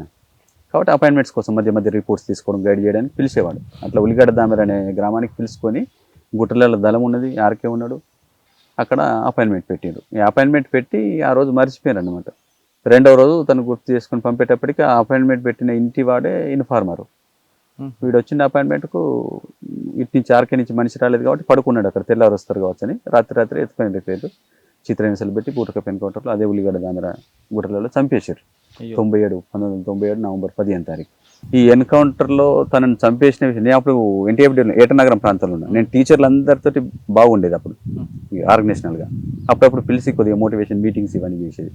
ఓ 20 మంది టీచర్లతోటి మీటింగ్ పెడదామని చెప్పి వాళ్ళకి ముందే ప్లాన్ చేస్తే వాళ్ళందరూ వచ్చారు. ఏటనగరం టీచర్స్ అందరు 15-20 మంది ఐలాపురం అనే అడవిలో పెట్టిన ఊర్లో అపాయింట్మెంట్స్ అంతా. వాళ్ళు ఆ రోజు డైలీ పేపర్స్ పట్టుకొని వచ్చారు. మా సొంత పేర్లతో ఎక్కడ ఉండం కదా మేము, సుదర్శన్ అనేది నా పేరు కాబట్టి వాళ్ళందరూ వచ్చి అన్న ఎవరు ఎన్కౌంటర్ అయింది అని పేపర్ ఇస్తే ఇంకా మీటింగ్ స్టార్ట్ కాలేదు. రాగానే జనరల్గా ఇస్తారు కాబట్టి డైలీ పేపర్ చూడగానే మా తమ్ముడు ఎన్కౌంటర్, వాడి ఫోటో ఉంది, ముప్పి నాగేశ్వరరావు ఎన్కౌంటర్ అనేది. షాక్ అయ్యి నేను నా దుఃఖాన్ని నా లోపలనే పెట్టుకొని, నా తమ్ముడు అనేది కూడా వాళ్ళకి ఏం చెప్పలేదు, పేపర్ పక్కన పెట్టి ఆ రోజు 4-5 గంటలు వాళ్ళతో మీటింగ్ చేసి వాళ్ళని పంపించి అట్లా నాకు అర్థమైంది. డైలీ పేపర్ చూడడం ద్వారా తమ్ముడు ఎన్కౌంటర్లో చనిపోయింది అని. మీ వివాహం 92లో చేసుకున్నాను, ఏటనగర్లో ఉన్నప్పుడే. ఓకే సార్, ఇంతకాలం పనిచేస్తారు కదా, ఎప్పుడైనా అనిపించలేదు అమ్మా నాన్న చూద్దాం? అనిపిస్తుంది సార్, ఎవరికి అనిపించదు, అందరికీ అనిపించాలనేది ఉంటే సహజం, మానవ సహజం కదా. అంటే మీరు అక్కడ ఉన్న వాళ్ళలోని మీ అమ్మా నాన్న చూసుకుంటారు, దాన్ని కాదన్న కానీ మనకు జన్మనిచ్చిన తల్లిదండ్రులు గుర్తుకొస్తారు కదా. గుర్తుకొస్తారు, అంటే మా స్పిరిట్ అలాంటి గుర్తుకొస్తే చూడలేని పరిస్థితి. ఒకటి రాజ్య నిర్బంధం అనేటువంటిది అట్లాంటిది. నేను పోయిన తర్వాత మా కుటుంబాన్ని ఎన్ని వేధింపులు చేసినారు, ఎన్నిసార్లు ఇల్లు కూలగొట్టినారు, సోషల్ బైకాట్ చేసినారు, ఊరి నుంచి ఎవరు మాట్లాడినా వాళ్ళని తంతమని అంటే ఎవరు మాట్లాడలేదు, ఒక రకంగా వెలివేసిండ్రు. అనేక సార్లు వీళ్ళని అరెస్ట్ చేసి స్టేషన్కి పిలిచి చిత్రహింసలు పెట్టారు. మా తమ్ముడు కూడా అట్లా ఇక్కడ ఉంటే చచ్చిపోతాడనే దగ్గర నుంచి చివరికి వాడు కూడా రిక్రూట్ కావాల్సిన పరిస్థితి వచ్చింది. అట్లా మా కుటుంబం మొన్నటి వరకు చాలా ఇబ్బందులు ఎదుర్కొన్నారు, నిర్బంధం. కాబట్టి మాకు ఏం స్పిరిట్ అంటే ముందు నుంచి రిక్రూట్ అయినటువంటి వాళ్ళు ఒకటో సమాజం అనేది కుటుంబం కాదు సమాజం అని చెప్పి వర్గం కోసం మేము ఆలోచించిపోయినాం. కాబట్టి ఈ పోయినటువంటి వాళ్ళు తిరిగి కుటుంబ బంధనాలు అనేటువంటి మనం మిగుల్చుకొని మధ్య మధ్య కంటిన్యూ చేస్తే అది విప్లవకారుడు ఎప్పుడు బలహీనపడతాడు. శత్రువు ఆ బలహీనతను ఆసరా చేసుకుని వాళ్ళ మీద ప్రెజర్ చేసి కూడా మనల్ని లొంగ తీసుకునే ప్రయత్నం చేస్తాడు. కాబట్టి మనం ఆలోచించి సమాజం కోసమే త్యాగం చేద్దామని నిర్ణయించుకున్నాం. కాబట్టి తిరిగి కుటుంబంతో సంబంధాలు పెట్టుకోవడం ద్వారా అదనంగా వాళ్ళని ఇబ్బందులు పాలు చేసినట్టు అవుతుంది. అట్లాంటి బంధనాలు అనేది కూడా మనం ఉంచుకోవద్దు మైండ్లో. కాబట్టి మేము ఎప్పుడో ఈ స్పిరిట్ ఉన్న వాళ్ళు ఎవరైనా కూడా ప్రేమ ఉండదా అంటే ప్రేమ ఉంటుంది ఖచ్చితంగా, మిగతా అమ్మాయిని చూసినప్పుడు గుర్తొస్తారు. కానీ అయినప్పటికీ మనం సమాజం కోసం త్యాగం చేయాలి కాబట్టి వాటన్నిటిని మనం మన లోపల దాచుకొని.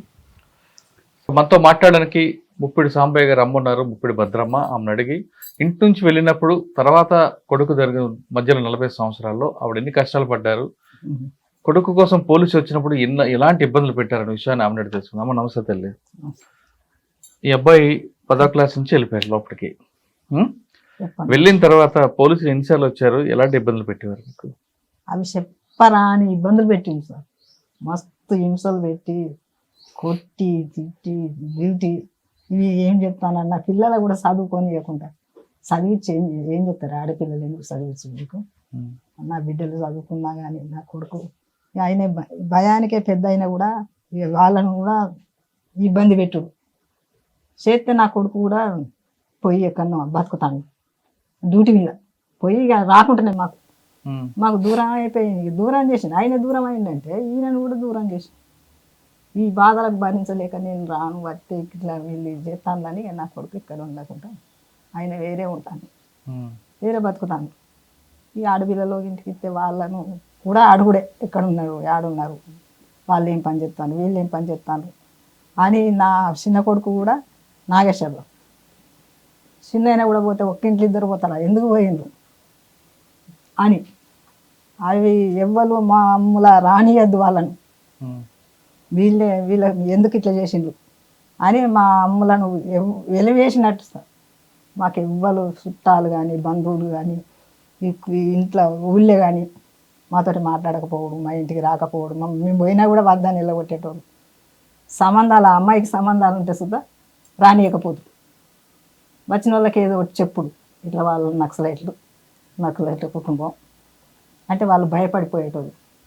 ఇక పెళ్లి చేసిన వాళ్ళు కూడా నాకు పెద్ద బిడ్డను కూడా అట్లా అంటే మా ఆయన మా ఆడబిడ్డ కొడుకు, అందుకని చేసుకుంటే ఆయన కూడా ఇబ్బందులు పడే అందరినీ హింసలు పెట్టింది సార్. అవి ఎన్ని చెప్పుకోరా అని కష్టాలు పెట్టి కొట్టి తిట్టి వివరించిండు. మీకు జాబ్ ఇక్కడ ఉన్నాడు అక్కడ అంటే మాకేం తెలుసు, మీకే తెలుస్తుంది కదా రామ్మని ఎక్కడున్నాడు అని చెప్తే ఉన్నాడు తీసుకురావాలి, మరి మాకెట్ట తెలుస్తుంది, మాకేం తెలుసు ఏడున్నాడు అని తెలుసు అంటే మేము చూపిస్తామని ఒకసారి ఎస్ఐ సార్ వచ్చి అన్నాడు పిలిపించి. అంటే అయ్యా మరి నాకు తెలియదు, మీకైతే తెలుసు ఎక్కడ ఉన్నారో మరి మీకే తెలుసు, మాకేం తెలుసు, మేము ఇంటి ఉన్న వాళ్ళం అని అంటే పలాని చిట్టాల ఏరియాలో పనిచేస్తాడు మీ కొడుకు, అది ఏదో అది నాకు అనరాదు కానీ అది అట్లా చేస్తాను నీ కొడుకు అన్నాను. అంటే మరి ఆ చిట్టాల ఏరియాలో ఉన్నప్పుడు మీరే చెప్తాను కదా, మరి నాకు ఎట్లా దొరుకుతుంది, చిట్టాల ఏరియా ఎక్కడ ఉన్నదో తెలియదు కదా అని నేను అన్నా. అంటే నేను చూపిస్తాము రా అన్నాడు. నేను ఎట్లా వస్తాను ఆయన ఒకదాన్ని, నేను రానంటే మీ ఆయన సుతా తీసుకొని రా అంటే మా ఆయన రైల్వే జాబ్ లీవులు ఇవ్వకపోయేది.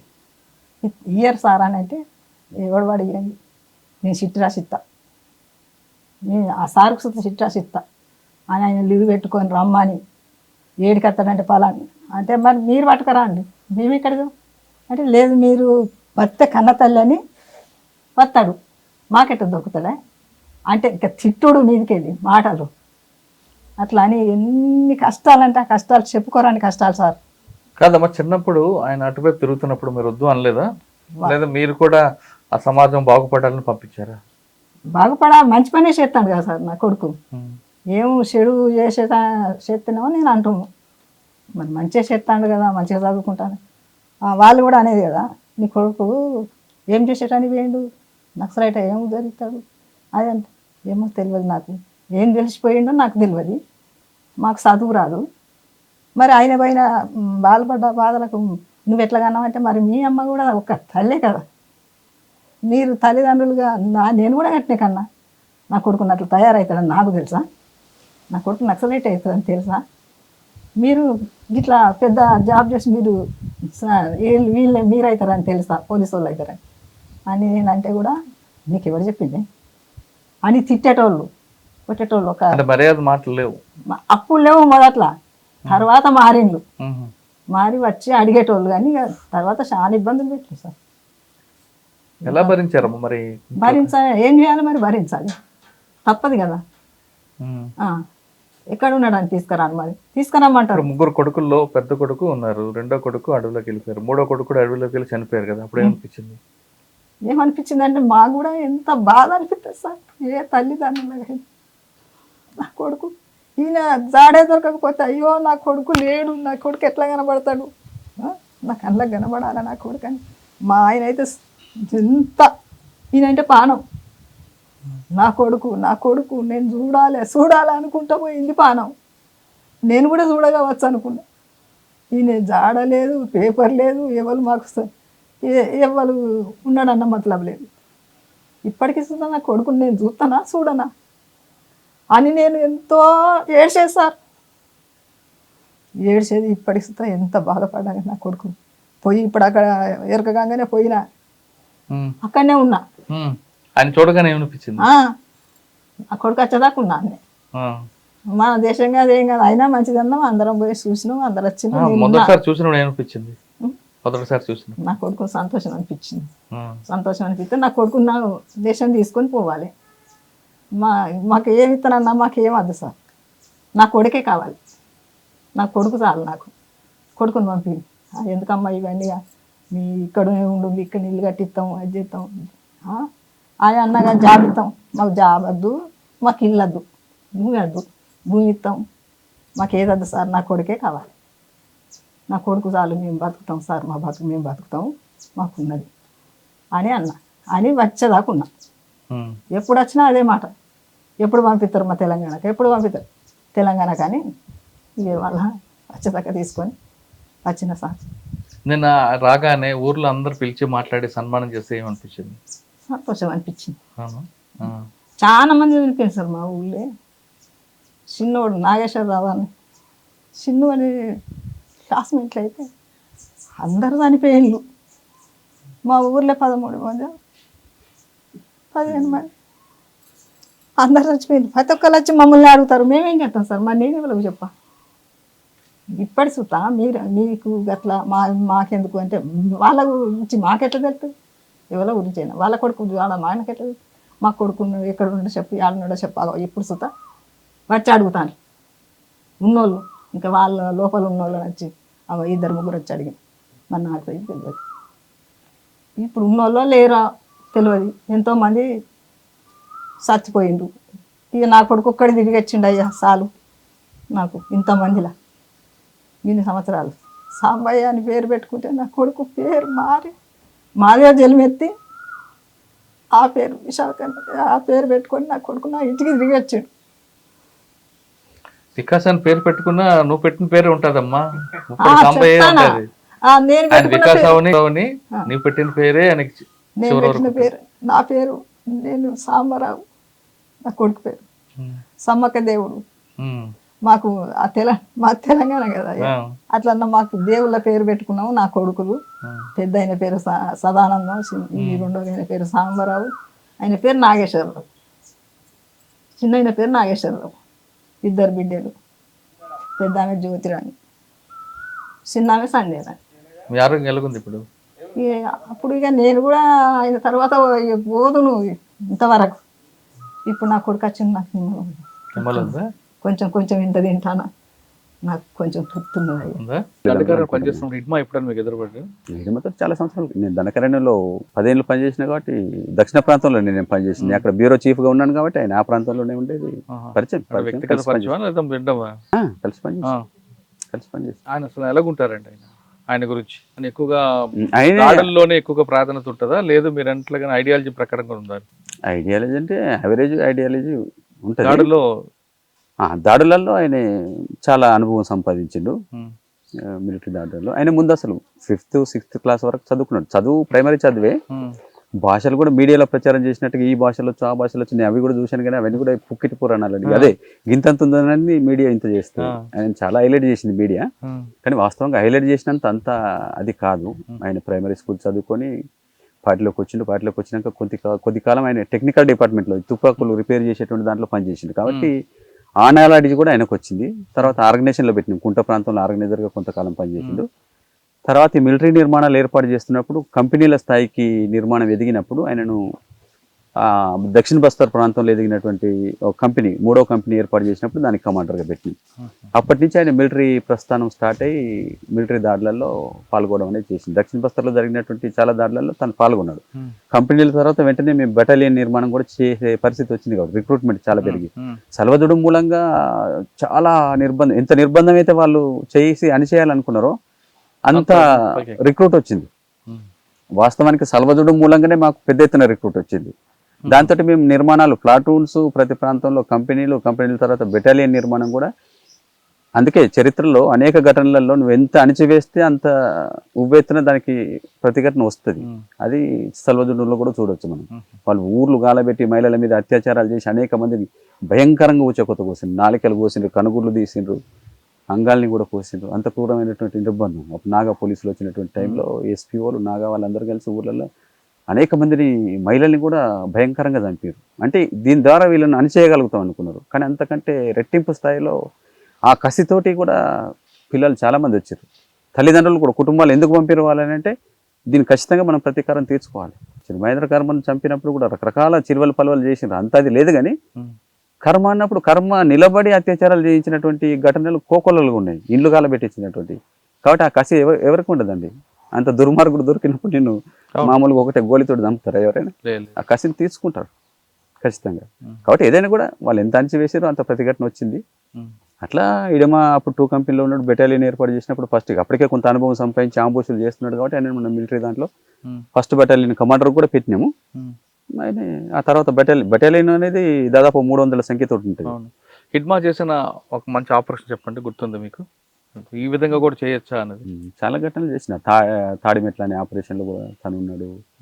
ఉర్పాల్మెట్ అనే ఒక ఆంబోషు, ఉర్పాల్మెట్లో చాలా గంటలు వాళ్ళని వెంటాడి చుట్టుముట్టి దాడి చేసి దాంట్లో కూడా చంపి ఆయుధాన్ని స్వాధీనం చేసుకున్నారు. అట్లా చాలా ఆంబోషులలో పాల్గొన్నాడు ఆయన. దాంతో ఆయనకు మంచి ఎక్స్పీరియన్స్ వచ్చింది. హిడ్మా చేసిన కొన్ని కార్యక్రమాల వల్లే పోలీస్కి ఖచ్చితంగా మావోయిస్ట్ ఉద్యమాన్ని అణచివేయాలనేది. అంటే అది మరి శత్రువుని మనం చంపుతున్నప్పుడు వాళ్ళకు కూడా తీసుకుంటారు కదా. మీకు ప్లస్ ఒక మైనస్ కూడా ఆయన కదా హిడ్మా. అదొక పాయింట్ అనుకోండి. అంటే వాళ్ళని కంటిన్యూస్గా మనం చంపినప్పుడు ఎట్లాగూ బలవంతుడైన శత్రువు వీటిని నెగిటివ్గా తీసుకుంటాడు కాబట్టి దానికి వాష్ అవుట్ చేద్దాం అనేటువంటి నిర్ణయం తీసుకోవడం అదొక అంశం కూడా తోడై ఉండొచ్చు. అయితే అది ఒకటే కారణం కాదు, అప్పటికి ఇవన్నీ జరుగుతున్నాయి కదా. ప్రభుత్వాలు మారడము, ఎమ్మెల్సీల నుంచి ఒత్తిడి రావడం, బహురాష్ట్రీయ కంపెనీ నుంచి ఇక్కడ ఖనిజ సంపత్తిని అంతా తీసుకుపోవడం కోసము అప్పటికి చాలా ఏళ్ళ నుంచి జరిగినాయి. కానీ మా బలం మూలంగా అవన్నీ ఏవి ఆచరణలోకి రాలేదు, అమలు చేయలేని పరిస్థితి. కాబట్టి వీక్ చేయడం, వీళ్ళని మొత్తంగానే తోసేయడం అనేటువంటిది మెయిన్. దాంట్లో ఈ చర్యలు కూడా తోడ్పడి ఉంటాయి. సరే, మీరు ఎందుకు చివరిగా రావాలనుకున్నారు పార్టీ నుంచి?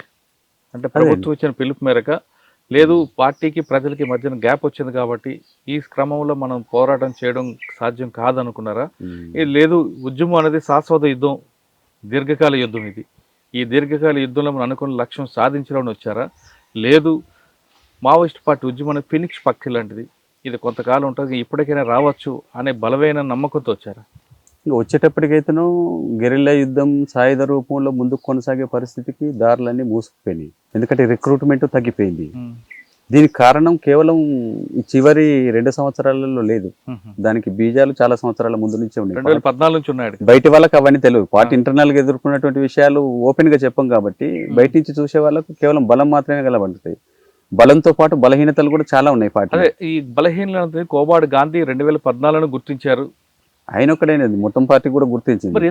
సరిదిద్దుకోలేపారు కొన్ని విషయాలు. ఇప్పుడు అనేక సార్లు దిద్దుబాటు ఉద్యమం అన్ని తీసుకొని బలహీనతలన్నింటినీ గుర్తించినాం, సరిదిద్దుకునే ప్రయత్నాలు కూడా చేసినాం, కానీ సరిదిద్దుకోలేకపోయినాం. సరిదిద్దుకోలేనంత తీవ్ర స్థాయిలో ఆ బలహీనతలు కొనసాగినాయి.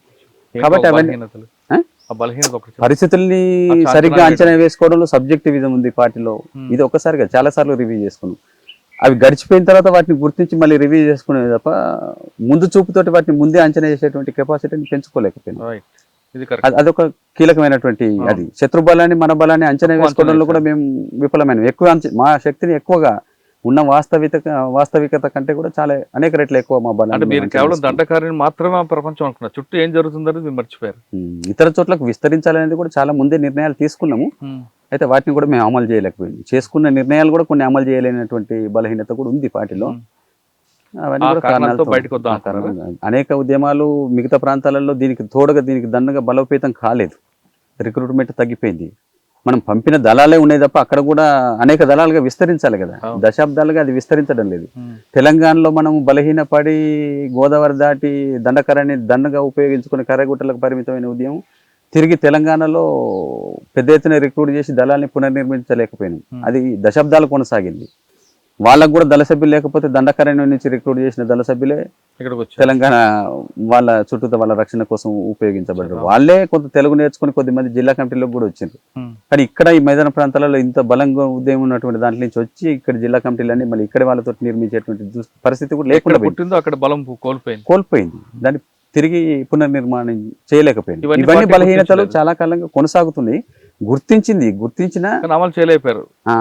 అంటే ఈ రూపంలోనే దాన్ని మనం మళ్ళీ ఇంకా చేయాలని అనుకుంటూనే పోయినాం తప్ప ఈ రూపంలో చేసే స్థితి లేదు. కాబట్టి ఇంకా వేరే రూపం ఏమన్నా ఆల్టర్నేటివ్ ఆలోచించాలనే దానికి పార్టీ అట్లా ఆలోచించలేదు. అది మెయిన్ బలహీనత. అంటే ఇదే రూపంలో మనం ఎప్పుడు ఉంటుంది దాడి, బలహీన పడతాం, అయినప్పటికీ ఇట్లే ముందుకు పోవాలని అనుకున్నాం. అంటే కేవలం బుల్లెట్ అనుకున్నారు. ఒక స్థితిలో ఇట్లా మనం ముందుకు పోలేమనుకున్నప్పుడు అనేక రూపాలు మనం మార్గాలు ఎంచుకోవాలి కదా. అది ఎంచుకోవడానికి సిద్ధంగా లేము. మనం తలుపులు మూసుకొని ఒక చట్రానికి బిగించబడి ఉన్నాం కాబట్టి ఇంకా ఇంకో చట్రం లేదు. ఇంకో చట్రం గురించి ఎవరన్నా మాట్లాడిన విషయాన్ని కూడా మనం మెజారిటీ అంగీకరించలేదు. అట్లా మన మైండ్ సెట్ ఉన్నది అనమాట. కాబట్టి అది మనకు మెయిన్ వీక్ కావడానికి, దెబ్బతినడానికి కారణం. ఈ క్రమంలో మీరు బయటికి రావాలనుకున్నారు. బయటికి రావాలనుకుని ఎక్కడ వచ్చారు? మేము మహాసముంద్ జిల్లాలో, మా డివిజన్ నిర్దిష్టంగా నేను గైడ్ చేసేది ఈ బలగీరు, బరగడ, మహాసముంద్ అనే ఒక డివిజనల్ కమిటీ ఉంటుంది 3 జిల్లాలతోటి. వీళ్ళు పిల్లలందరూ కూడా నాతోటి పనిచేసినటువంటి కాంపిటెంట్స్ అంతా 14 మంది బస్తర్ వాళ్ళే, ఛత్తీస్గఢ్ వాళ్ళు. నేను ఒక్కనే తెలంగాణ. కాబట్టి వాళ్ళని అదే ఎక్కడ సరెండర్ కావాలి, ఒడిశాలో కావాలన్నా లేదా తెలంగాణ కావాలన్నప్పుడు వాళ్ళందరూ కోరుకున్నది ఛత్తీస్గఢ్కి పోదాం, వాళ్ళ ప్రాంతం ఛత్తీస్గఢ్ కాబట్టి అన్నప్పుడు మేమంతా మా సముద్రం కూడా మా డివిజనే కాబట్టి అక్కడికి వచ్చి అక్కడి నుంచే మేము హోమ్ మినిస్టర్కి లెటర్ రాసి, అప్పటికి చాలామంది వచ్చేసారు, దేవ్జీ వాళ్ళు కూడా బయటకు వచ్చేసారు. దేవ్జీ తర్వాత మేము వచ్చినాము. కాబట్టి మేము అంటే అప్పటికి సెక్యూరిటీ కోసం అప్పటికే కొన్ని ఘటనలు కూడా జరుగుతున్నాయి. వచ్చే వాళ్ళు వస్తున్నారు, అయినప్పటికీ కొన్ని కాల్పులు కూడా జరుగుతున్నాయి. అప్పటికే మా చుట్టూ కూడా అనేక వలయాలుగా వెంటాడుతూనే ఉన్నారు. వాటి మధ్యనే మేము ఇక నిర్ణయం తీసుకున్నాం. కాబట్టి ఈ నిర్ణయం సఫలమయ్యే లోపు కూడా మమ్మల్ని చుట్టుముట్టి చంపేసేటువంటి ప్రమాదం కూడా ఉన్నది అనేది మేము అనుకున్నాము. కాబట్టి లీగల్గా ఒక హామీ తీసుకోవడం అనేటువంటిది అవసరం అనేది మేము ఫీల్ అయ్యే చర్చించుకొని రాసాము. దానికైనా వెంటనే రెస్పాండ్ అయ్యి రేడియో మెసేజ్ ఇచ్చిన తర్వాత, ఒకసారి లీగల్గా వాళ్ళకు హామీ ఇచ్చిన తర్వాత మళ్ళీ అట్లా చేయడానికి అవకాశం తక్కువ కాబట్టి అట్లా మేము బయటకు వచ్చే ప్రయత్నం చేసింది. 40 సంవత్సరాలు కాపాడు నడివి విడిచిపెట్టి వస్తున్నప్పుడు ఏమనిపించింది? విడిచిపెట్టి వచ్చేటప్పుడు అదే నేను నిన్న మా ఊర్లో జరిగినటువంటి సభలో కూడా చెప్పిన, ఇది ఒక విషాదము, సంతోషము కలగలిసినటువంటి సందర్భం. ఇది అనేక మంది అద్భుతమైన కామ్రేడ్స్ను కోల్పోయినాం. చాలామంది మంచి మంచి కామ్రేడ్స్ అందరూ కూడా అమరులు అయిపోయారు. అంటే ఈ నిర్ణయం మనం ముందుగానే తీసుకుంటే వాళ్ళందరినీ కూడా మనం రక్షించుకోగలిగే వాళ్ళం. కమిటీ ఉమ్మడిగా కమిటీలుగా నిర్ణయం తీసుకునే పరిస్థితి ఉన్నప్పుడే మనం 2013 నాటికి ఈ నిర్ణయం కనుక తీసుకుంటే మనం మరో రూపంలో వీళ్ళందరినీ కూడా కాపాడుకొని ఇంకా మరో రూపంలో చట్టబద్ధంగా ఇంకా వేర్వేరు పద్ధతుల్లో పనిచేయచ్చు. అంటే ఎంతసేపు మనం దీంట్లోనే పనిచేయాలంటే పనిచేయడానికి పరిస్థితులు మూసుకుపోయిన తలుపు అవకాశం లేదనేటువంటి స్పష్టంగా అర్థమవుతుంది. అది 1 సంవత్సరమే కాదు, అంతకంటే ముందు నుంచే దానికి ఇండికేషన్స్ ఉన్నాయి. కానీ వ్యక్తి నిర్ణయం ఉమ్మడి నిర్ణయం అంటారు. ఎప్పుడు జరిగింది? ఇప్పుడు జరిగిందండి. ఇప్పుడు జరిగింది వ్యక్తులుగానే తీసుకుని ఎక్కడికక్కడ బ్యాచులుగా తీసుకున్న నిర్ణయం. కమిటీ ఉమ్మడిగా నిర్ణయమే చేయలేదు. నిర్ణయం తీసుకునే పరిస్థితే లేదు. చివరిదా ఆ పరిస్థితి ఉన్న కాలంలో మనం తీసుకోలేదు. తీసుకోవాల్సిన అనివార్యతకు నెట్టబడ్డ టైంలో తీసుకునే అవకాశమే లేదు. మొత్తం కనెక్షన్స్ కట్ అయిపోయినాయి. కాబట్టి ఎక్కడికక్కడ గుంపులుగా వాళ్ళు ఉన్నటువంటి వాళ్ళు ఆలోచించుకొని డిసైడ్ చేసుకొని వాళ్ళు నిర్ణయం. ఉన్నారండి పార్టీకి లోపల చాలా తక్కువ మంది. కాంకేర్ జిల్లాలో ఒక 3 ఉన్నారనేది అర్థమైంది. ఒక డీవీసీ మెంబర్, ఒక 2 సభ్యులు. మా ఒడిశాలో ఒక 10 మంది మిగిలింది కలహండి ప్రాంతంలో. అందులో ఒక డీవీసీ మెంబర్, ఆమెతో ఒక 9 మంది సభ్యులు. ఇక వాళ్ళు రావడానికి సిద్ధంగా లేరు. జార్ఖండ్ కూడా ఉన్నారు కదా, జార్ఖండ్లో కూడా 20 మిసిరి బిస్రా పీబీ మెంబర్, ఆయనతో పాటు బయటకు వచ్చారు. రాగానే కొత్త ప్రపంచం అనిపించింది. కొత్త ప్రపంచం అదే చాలా మార్పులే జరిగినాయి. పరిసరాలు కూడా గుర్తుపట్టనంతగా మారిపోయింది. మనుషులలో కూడా చాలా మార్పులు వచ్చినాయి. ఈ మొబైల్ నెట్వర్క్ రకరకాలుగా వీళ్ళ ఆలోచనలలో, అలవాట్లలో, అనేక విషయాలలో తేడాలు కనబడుతున్నాయి. వచ్చి ఇప్పుడు 2-3 రోజులే కాబట్టి మహాసముద్రం దగ్గరికి వచ్చారు. సరెండర్ అయినప్పుడు అమ్మ మిమ్మల్ని లొంగిపోతున్నారని తెలిసి అమ్మ వచ్చి ఉంటుంది. అమ్మ చూడగానే అనిపించింది. ఇంకా 40 ఏళ్ళ తర్వాత చూసినాం కాబట్టి ఇక ఆనందము, దుఃఖము వచ్చి అమ్మ వచ్చింది. మిగతా కుటుంబ సభ్యులందరూ కూడా చూడడానికి వచ్చి వాళ్ళు 2 రోజులు స్పెండ్ చేసి మళ్ళీ రిటర్న్ వచ్చిండ్రు. అమ్మ చిన్న చెల్లె నాతోటి ఆగిపోయారు. అక్కడిని ఇడిచిపెట్టేదాకా ఉంటాం మీతోటే, ఇక్కడున్న వాళ్ళిద్దరు ఉండాల్సిందే. ఆడికి వచ్చినా కూడా మా సంబంధం పోలీస్ లైన్స్ లో. మీకు వీళ్ళకి అకామిడేషన్ ఇచ్చారు, రూమ్ అది ఇచ్చారా? వాళ్ళు కొన్ని బ్యారక్స్ ఖాళీ చేసి మాకు ఇచ్చిండ్రు. మేము 15 మంది ఉన్నప్పుడు ఇట్లా అమ్మ వాళ్ళు కూడా వచ్చి మాతోటే ఉన్నారు. అమ్మ చేతి వంట తిన్నాకేమనిపిస్తుంది? ఇక అమ్మ చేతి వంట కాదు, అమ్మకే నా చేతి వంట తినిపించింది. ఇప్పుడు ఆయన పెద్ద మనిషి అయిపోయింది, 75 సంవత్సరాలు. ఒకప్పుడు గ్రామం వేరు, ఇప్పుడు గ్రామం వేరు. అప్పుడు గ్రామంలో ఒక నిర్ణయం తీసుకోవాలనుకుంటే, ఒక కష్టం వచ్చినా మంచైనా గ్రామస్తులందరూ కూర్చొని ఒక నిర్ణయం తీసుకున్నారు. అంటే స్వార్థం లేకుండా. ఇప్పుడు నా ఇల్లు నాది, నేను, నా ఇల్లు నా కుటుంబమే.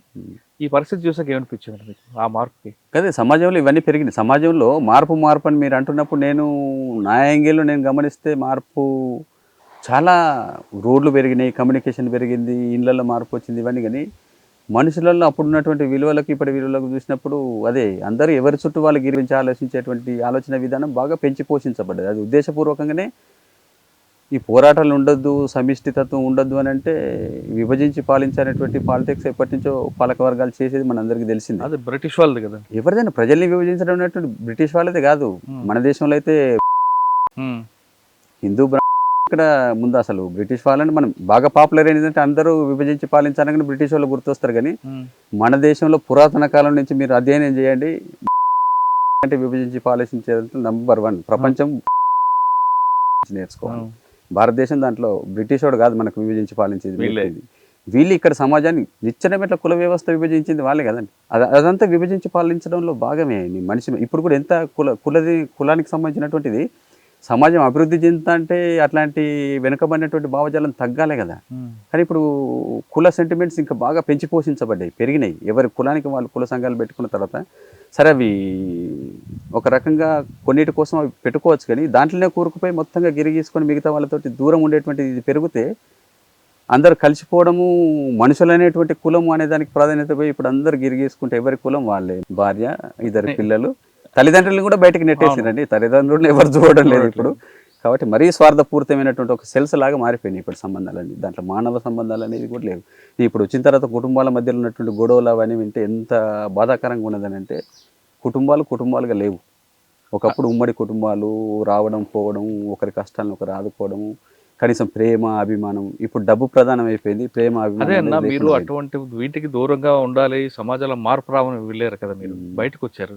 ఇప్పుడు మానవ సంబంధాలు అన్ని కూడా ఆర్థిక సంబంధాలుగా మారిపోయి ఈ కోణాన్ని ఎలా చూస్తారు, ఎలాగ మీరు అర్థం చేసుకుంటారు? ఇప్పుడు అది ఎప్పుడు ఉండేది, ముందు నుంచి మార్క్సిజం కూడా చెప్తుంది. మార్క్స్ రాసిన దాంట్లో కూడా చెప్పిండు, డబ్బు చుట్టూతోనే సంబంధాలు ఉంటాయి, నిజమైన ప్రేమ. మరీ దారుణంగా ఉన్నాయి కదా, తల్లి తండ్రికి చంపేస్తారు, భార్య ఏమో భర్తకు చంపుతుంది, భర్త భార్యకి చంపుతున్నాడు. ఈ సమాజాన్ని చూసినప్పుడు ఏమనిపిస్తుంది? అది ఇక్కడికన్నా అదే బెటర్ అనిపిస్తుందా? మరి అదే బెటరు, అది అద్భుతమైన సమాజం అండి. ఇప్పుడు అనివార్యంగా మనం బయటకు వచ్చినాం, కానీ అక్కడ ఉన్నటువంటి సమిష్టి తత్వము వేరు, అక్కడ స్వార్థం లేదు. అందరి కోసం అందరి కోసం ఒక మనిషి ఆలోచిస్తాడు, ఒకరి కోసం అందరు ఆలోచిస్తారు. అట్లాంటి ఒక వ్యవస్థలో 40 ఏళ్ళు పెరిగినాయి. బయటకు వచ్చారు. ఇప్పుడు మరి మీ జీవన విధానం ఎలా కొనసాగుతుంది? ఇప్పుడు సంవత్సరాలు అంటే మీ యవ్వనం అంతా కూడా సమాజానికి ఇచ్చారు, కానీ మీరు ఇప్పుడు ఆర్థికంగా ఎలా నిలబడతారు? మీ సమాజం మీ మీద ఆధారపడ్డ వాళ్ళకి ఎలా దారి చూపిస్తారు? ముందు మీకు మీరుగా బతకాలి కదా. అదే ఇప్పుడు ఇంక ఆలోచించుకోవాలి. ఇప్పుడు ఉన్న పరిస్థితి మేము కుటుంబంతో కూడా మాట్లాడుకునే అవకాశం కూడా లేదు. రాగానే సభ జరిగింది, ఇంటికి వచ్చిన తర్వాత కూడా ఇక మిత్రులందరూ పరిచయస్తులందరూ వరుసగా వస్తున్నారు, మాట్లాడుతున్నాం. కుటుంబం వాళ్ళు కూడా ఇంకా మేము కూర్చొని మాట్లాడుకోలేదు. ఆర్థిక పరిస్థితి అంటే ఇక నాన్న చనిపోయిన సంవత్సరం క్రితం, ఆయన గ్యాంగ్ మ్యాన్ కాబట్టి ఆయన రిటైర్ అయిన తర్వాత ఆ పెన్షన్ అమ్మకి ఇస్తున్నారు. అంతే, అమ్మతో పాటు చిన్న చెల్లి ఉంటుంది. ఇప్పుడు నేను వచ్చాను, ముగ్గురం బతకాలి, ఇదే ఇల్లు. ఆలోచించుకోవాలి ఇప్పుడు ఎట్లా బతకాలి. అంటే ఈ సమాజంలో మీరు ఇమ్మడగలరా? ఇప్పుడు ఇమ్మడాలి, ఇక వచ్చినాం కాబట్టి ఇమ్మడాల్సింది కదా. ఇమ్మడలేము మేము ఇప్పటిదాకా నమ్మినటువంటి దాని ప్రకారం, కానీ క్రమంగా అర్థం చేసుకొని ఇమ్మడాల్సింది. ఇప్పుడు వేరే మార్గం లేదు కదా. చివరిగా చెప్పండి, మీరు అనుకున్న లక్ష్యం ఏ మేరకు నెరవేరి? అంటే 100% నెరవేరకపోవచ్చు, కానీ కనీసం 50% నెరవేరింది అనుకోవచ్చా? అంటే రాజ్యాధికారాన్ని మనం సాధించలేదు, అది అందరికీ క్లియర్. కానీ వర్గ పోరాటం మూలంగా అనేక చిన్న చిన్న విజయాలు సాధించినాం. కుల వివక్ష ఒకప్పుడు ఉద్యమం బలంగా ఉన్నప్పుడు అవన్నీ కూడా తగ్గినాయి. గ్రామాలలో భూస్వాముల పెత్తనాలు పోయినాయి, పీడిత ప్రజలకు ఒక ధైర్యం వచ్చింది. అనేక భూముల పోరాటాలు చేసినాం, భూములు ఆక్రమించుకున్నాం, ప్రజలకు పంచినాము. ఇట్లా అదే కూలీ రేట్లు పెరిగినాయి, మహిళలకు ఆత్మగౌరవం పెరిగింది, దళితులకు ఆత్మగౌరవం పెరిగింది. ఇట్లాంటి వాటి అన్నిటి వెనకాల వర్గ పోరాటం ఉంది. అనేక మంది త్యాగాలు ఉన్నాయి. వాళ్ళ త్యాగాలు లేకుండా, ఈ పోరాటాలు లేకుండా ఈ మార్పులైనా కూడా జరిగేటివి కావు. కాబట్టి కొద్దిమంది ఏం సాధించలేదు వీళ్ళు అనేది శుద్ధ తప్పు నేను చెప్పదలుచుకున్నది. అనేక మార్పులు జరిగినాయి, వాటన్నిటికీ కారణం వర్గ పోరాటం. వర్గ పోరాటం ఉన్నది కాబట్టి భూ సంస్కరణల చట్టం తీసుకొచ్చిన వాళ్ళు. నక్సల్బరీ పోరాటం లేకపోతే భూ సంస్కరణల చట్టం రావడానికి ఛాన్సే లేదు. ఆదివాసీల పోరాటం లేకపోతే పేసా కానూన్ తేవడానికి ఛాన్సే లేదు. కాబట్టి ప్రభుత్వాలు ఏ చట్టం తెచ్చినా దాని వెనకాల ప్రజలు చేసినటువంటి పోరాటాలు, త్యాగాలు అనేకం ఉన్నాయి. కాబట్టి 40 ఏళ్ళలో మేము సాధించినటువంటి చెప్పలేనటువంటి విజయాలు సాధించినాం. అయితే రాజ్యాధికారాన్ని సాధించలేకపోయినాం, ఆ దిశలో మనం విఫలమైనాం. అయితే ఇప్పుడు సమాజంలో ఈ దోపిడీ, అసమానత, అణిచివేత ఉన్నంత కాలము వర్గ పోరాటాలు ఆగవు. ఇంకో రూపంలో వస్తాయి. ఒక రూపంలో నువ్వు అణిచేస్తే అది మరో రూపంలో వస్తుంది. ఇప్పుడు జేఎన్జీ తరం అంతా కూడా అదేమో చాలా మనకంటే అడ్వాన్స్డ్ కదా. సరే వాళ్ళకు ఉండే బలహీనతలు ఉండొచ్చు, కానీ సామాజిక విషయాలలో స్పృహతోటి ఉండి ఆలోచిస్తున్నటువంటి ఒక సెక్షన్ కూడా ఉంది. అయితే ఏదైనా నువ్వు దోపిడీని పెంచుతూ పోతే, తీవ్రతను పెంచుతూ పోతే దానికి కూడా ఒక పాయింట్ ఉంటుంది కదండి. దానికి మించి నువ్వు చేసినప్పుడు తప్పకుండా అది మరో రూపంలో, ఏదో ఒక రూపంలో తప్పకుండా అది బద్దలవుతుంది, వస్తుంది. వర్గాలు ఉన్నంతకాలం వర్గ పోరాటం వేరు రూపాలలో కొనసాగుతాయి. ఇప్పుడు ఒక రూపంలో కొనసాగుతున్న పోరాటాన్ని రకరకాల కారణాలతో మనం అణిచేయగలిగినాం. అంత మాత్రాన ఇక వేరు రూపాలలో పోరాటాలు జరగవనేది చెప్పడం తప్పు. ప్రజలు ఎప్పుడు నిరంతరం పోరాడుతూనే ఉంటారు.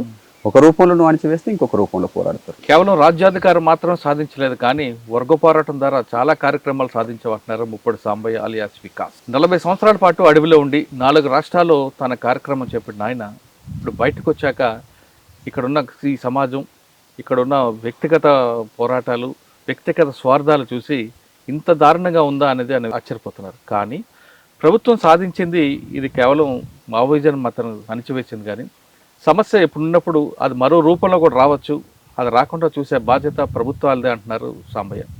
వర్గ పోరాటం ఉన్నంత వరకు ఈ సమస్య మరో రూపంలో వస్తుందని ఆయన హెచ్చరిస్తున్నారు. ఇది ముప్పటి సాంబయ్య అలియాస్ వికాస్ గారితో ఎక్స్చేంజ్ ఇంటర్వ్యూ. వచ్చే వారం మరో గెస్ట్ మళ్ళీ కలుద్దాం. అంతవరకు నమస్తే. Thank you very much.